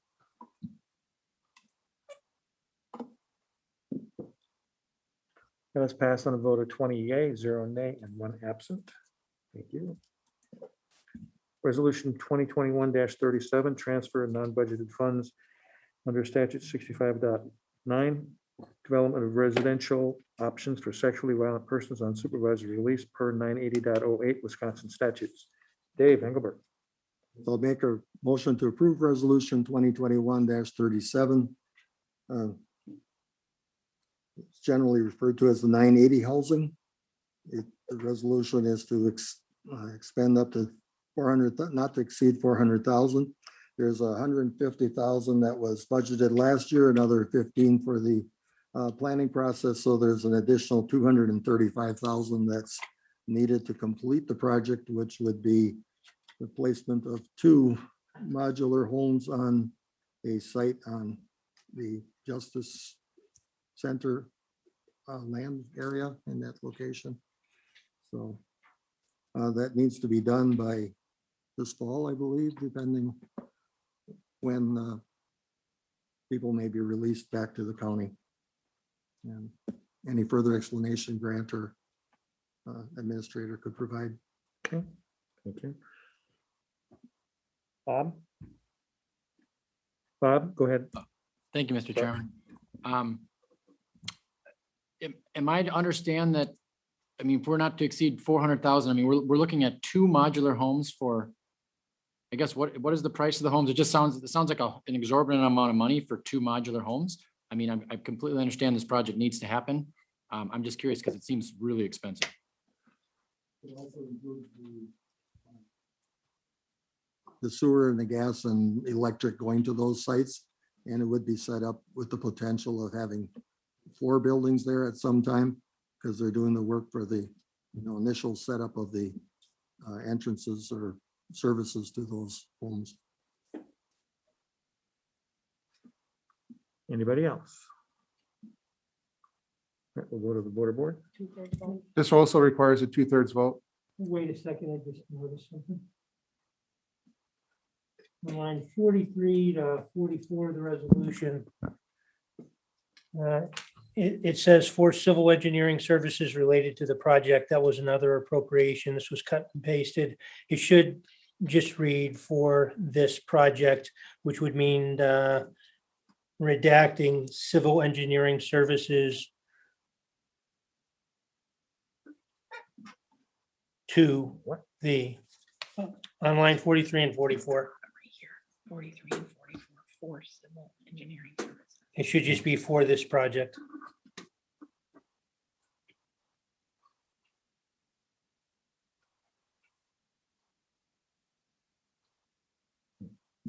Okay. Alexis? Thank you. Just regarding the amendment from Grant, I asked specifically about that wording either at finance or facilities and parks, and I was told that was correct. So I guess I'm just want to be sure we're clear. Yeah, I mean, to me, yeah. To me, that's all inclusive of what we're spending. So it is the civil, I mean, what Grant's saying is for the project. So to me now it includes civil plus the housing and all that stuff. But I mean, to me, it's the way it was also worded. I guess I was comfortable with that just in terms, because it does include the work that I consider as the civil, which is the sewer and water infrastructure. So I know it's a copy paste, but we're covering part of that project as well. And I guess just to clarify, the way it was explained to me was that is a relation to the description of the fund that's being taken out, not necessarily the work that's being done.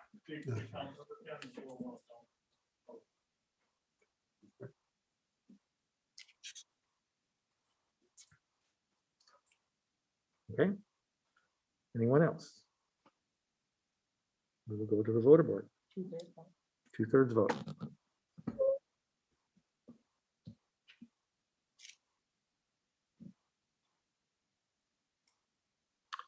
Let us pass on a vote of 20 yea, 0 nay, and 1 absent.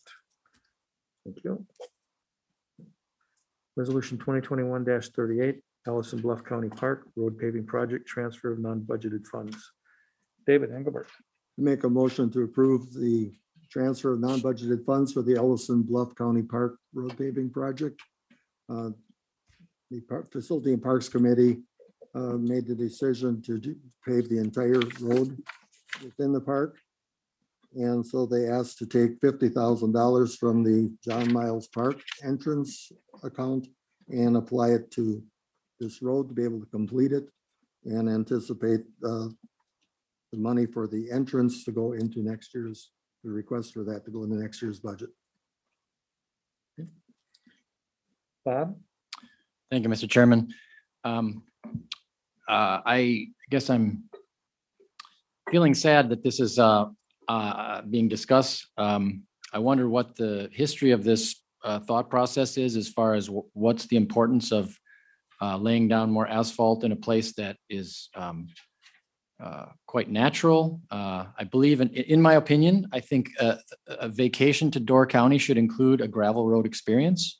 We have very few of those left, if any, and slowing you down to get to that beautiful overlook is it's a pretty special experience. And if we're going to pave it, we're bringing cars right up to the edge right up to the edge of the beautiful spot there on pavement, and it just expedites everybody's experience. They can speed in, they can snap their picture, they can speed back out.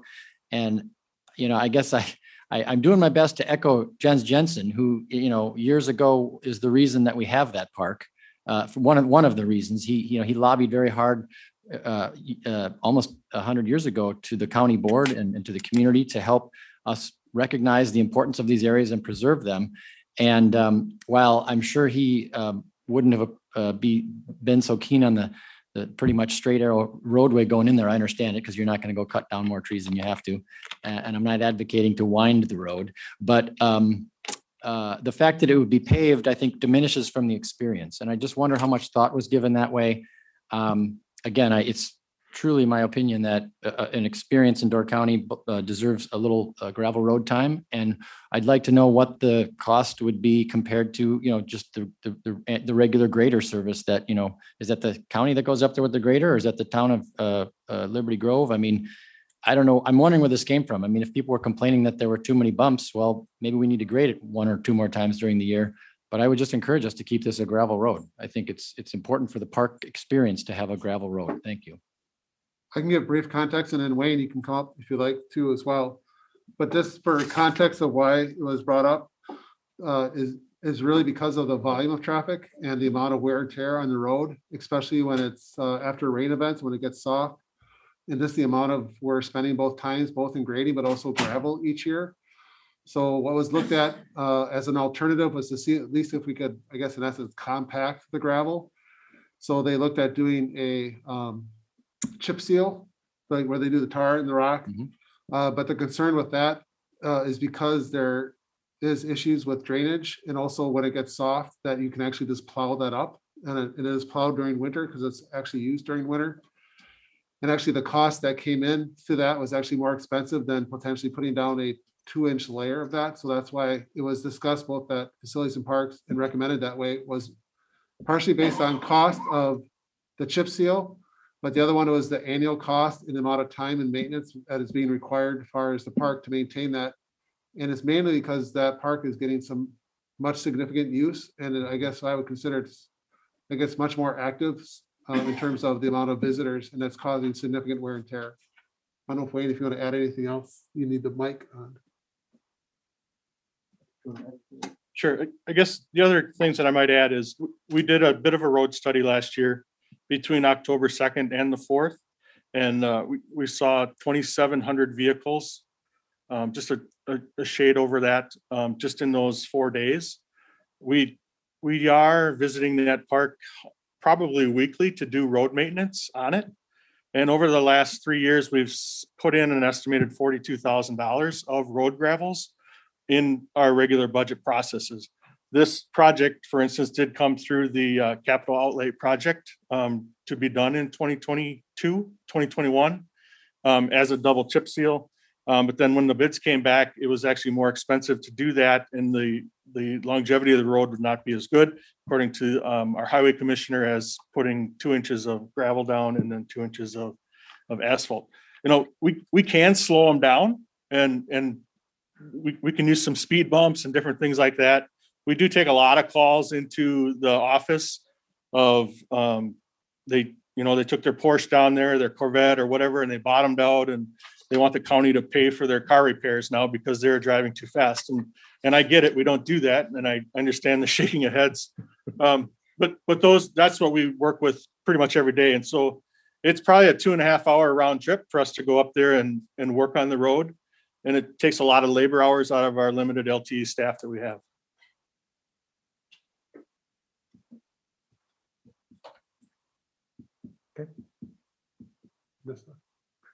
Nissa? Speaking as a former teenager from up in that area, I mean, I know how people drive down that road because sometimes I was in those cars with my friends. The gravel doesn't really slow anyone down. I would love for it to happen, but I mean, I know how my friends would drive down that road. I'm okay with it being paved just because I can only imagine how much expense that the county acquired from people I knew just in the later 90s. You know, fast forward more years than I'd like to admit, and I'm sure it's even more expensive now. So when it comes to paving for this particular part, I'm personally okay with it. Thank you. Dan? Well, Wayne and Ken said what I was going to say, probably a lot better. Dave Engelbert? Yeah, I guess I've been to the park, but I'm not all that familiar with the road itself. Could there be any consideration to have more of a parking area and part of the road remain gravel, more of a walking type trail? So we are not paving the parking area. It would just be the one-way loop that comes through Alison Bluff. And I want to say that's 0.34 miles or something like that. And then the two-way traffic that is the straightaway that would then eventually connect up to the Town of Liberty Groves Road. And they intend to pave it next year. In talking with Bud Collins up there, he's putting together a budget for them to do that for 2022. So they don't have to visit their section of the road as often as well. It will help us in plowing. So we see a much larger influx of people there in the winter time now. And so it's difficult for plowing and keeping that road open with the gravels as well. Dave Enigal? Yeah, just a question that we need to look at. This John Miles Park entrance gate account we've used at least twice now to pay for some other fund. Are we actually going to at some point in time do something with it, do away with it, or what? Again, and this one is just a matter of timing and what happened, obviously, with the fair last year with COVID and this our planning, and it's still what we're dealing with out at John Miles Park and all the operations. So we will have that discussion with, I guess, the fair board in terms of need, but that'll be part of the budgeting process, and we'll determine that moving forward.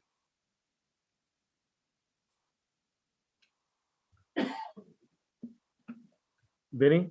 Thank you. I just have a quick one. I know the Sustainability Committee has this on an agenda tomorrow. It's looking at if bids for this look at coal tar sealant or they don't. And then if there's a cost difference and if that's weighed into the cost effectiveness of the road over time. Thank you.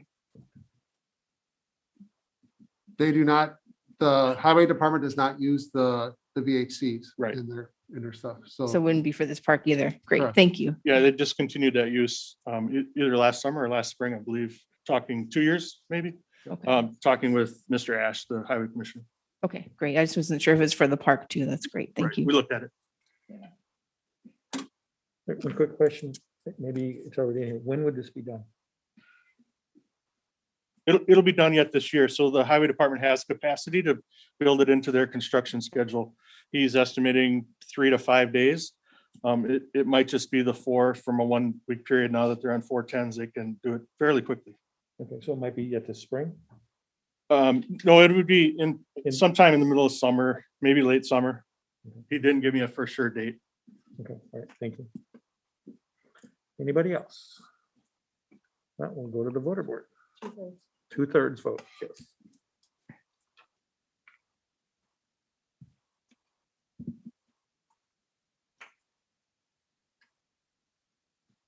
That is passed by the vote of 18 yea, 1 nay, and 2 absent. Thank you. Resolution 2021-39, appointments to committees, commissions, and boards.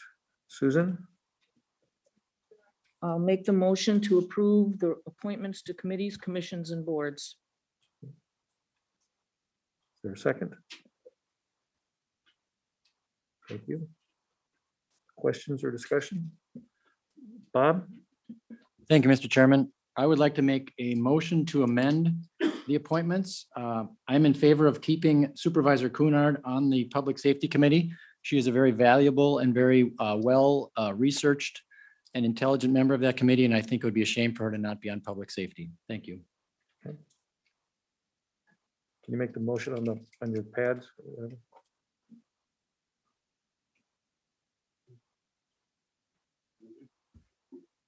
You need to hit amend. Hit amend? Can you hit amend, Bob? Oh, sorry. There you go. Okay. What? Hit it again or? No, it's on there. It's on there. Got it. But Dan? Yeah, I don't think I've ever heard the appointments of the chair being a amendment and a vote of the county board.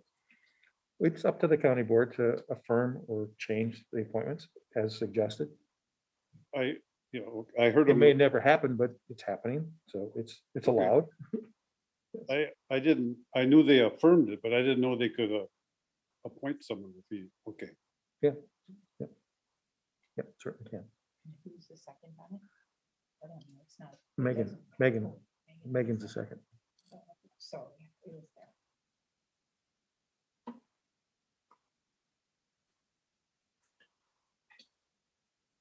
Okay, so I will explain in case anybody doesn't understand what Susan and I went down through the appointment listing of committees, which we would normally do semi-annually or annually at the annual reorganization, usually do it in November and in April. And we work with Ken on this also. And we made it determined that Elizabeth has very few assignments to committees and very few regular ones.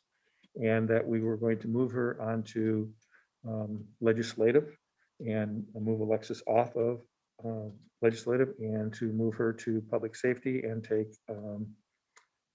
Kara off. So that was the appointments that were made within the paper. So that's now asked for the amendment. Megan? Yes, thank you. Just to speak to this, what's currently on the table here. I have pretty much every single meeting and every month learned something new from Supervisor Cunard on that public safety committee meeting. She's extremely active in that meeting, not to say that a new member would not be, but I think it would be a absolute great loss to have her leave that committee only 1 year in. We with the climate of what our community issues have been over the last year, it's been extra helpful to have her insight because she, Supervisor Cunard, does have greater insight into both what's going on in surrounding counties in regards to public safety and how that affects different parts of our community.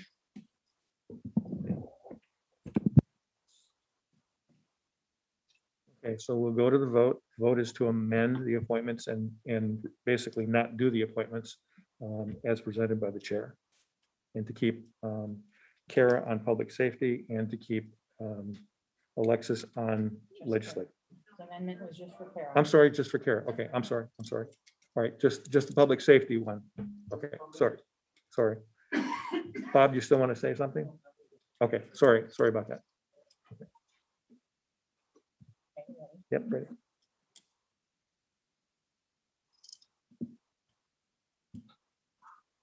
No. What's that? Failed on majority vote, 8 yeses, 11 noes.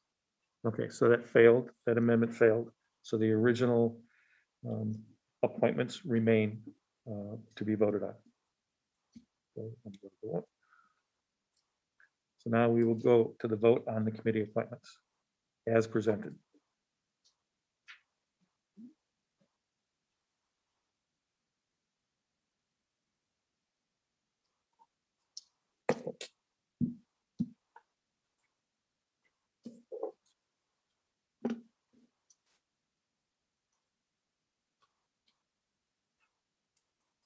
That is passed by a vote of 14 yay.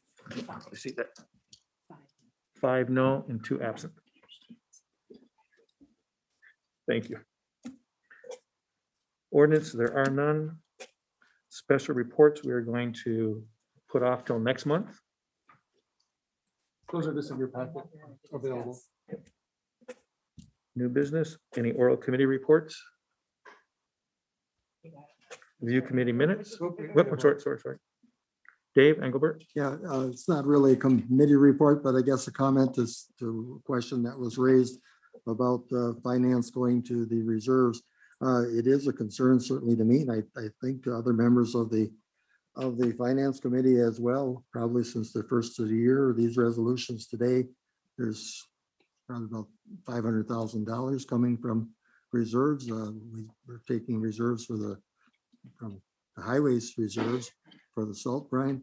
So, you know, we're spending money, I hate to say very freely, but we're spending above what is being budgeted. And we know in some areas like the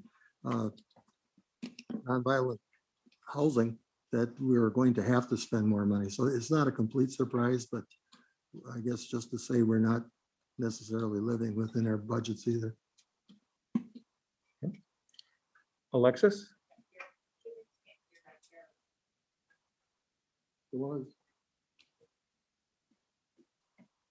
Okay, I also just wanted to update the full county board that there will be movement from the CATS committee to public safety regarding tower infrastructure. So to keep that as we talk about spending more money. So thank you.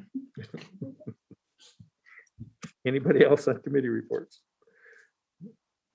Review vouchers, claims and bills.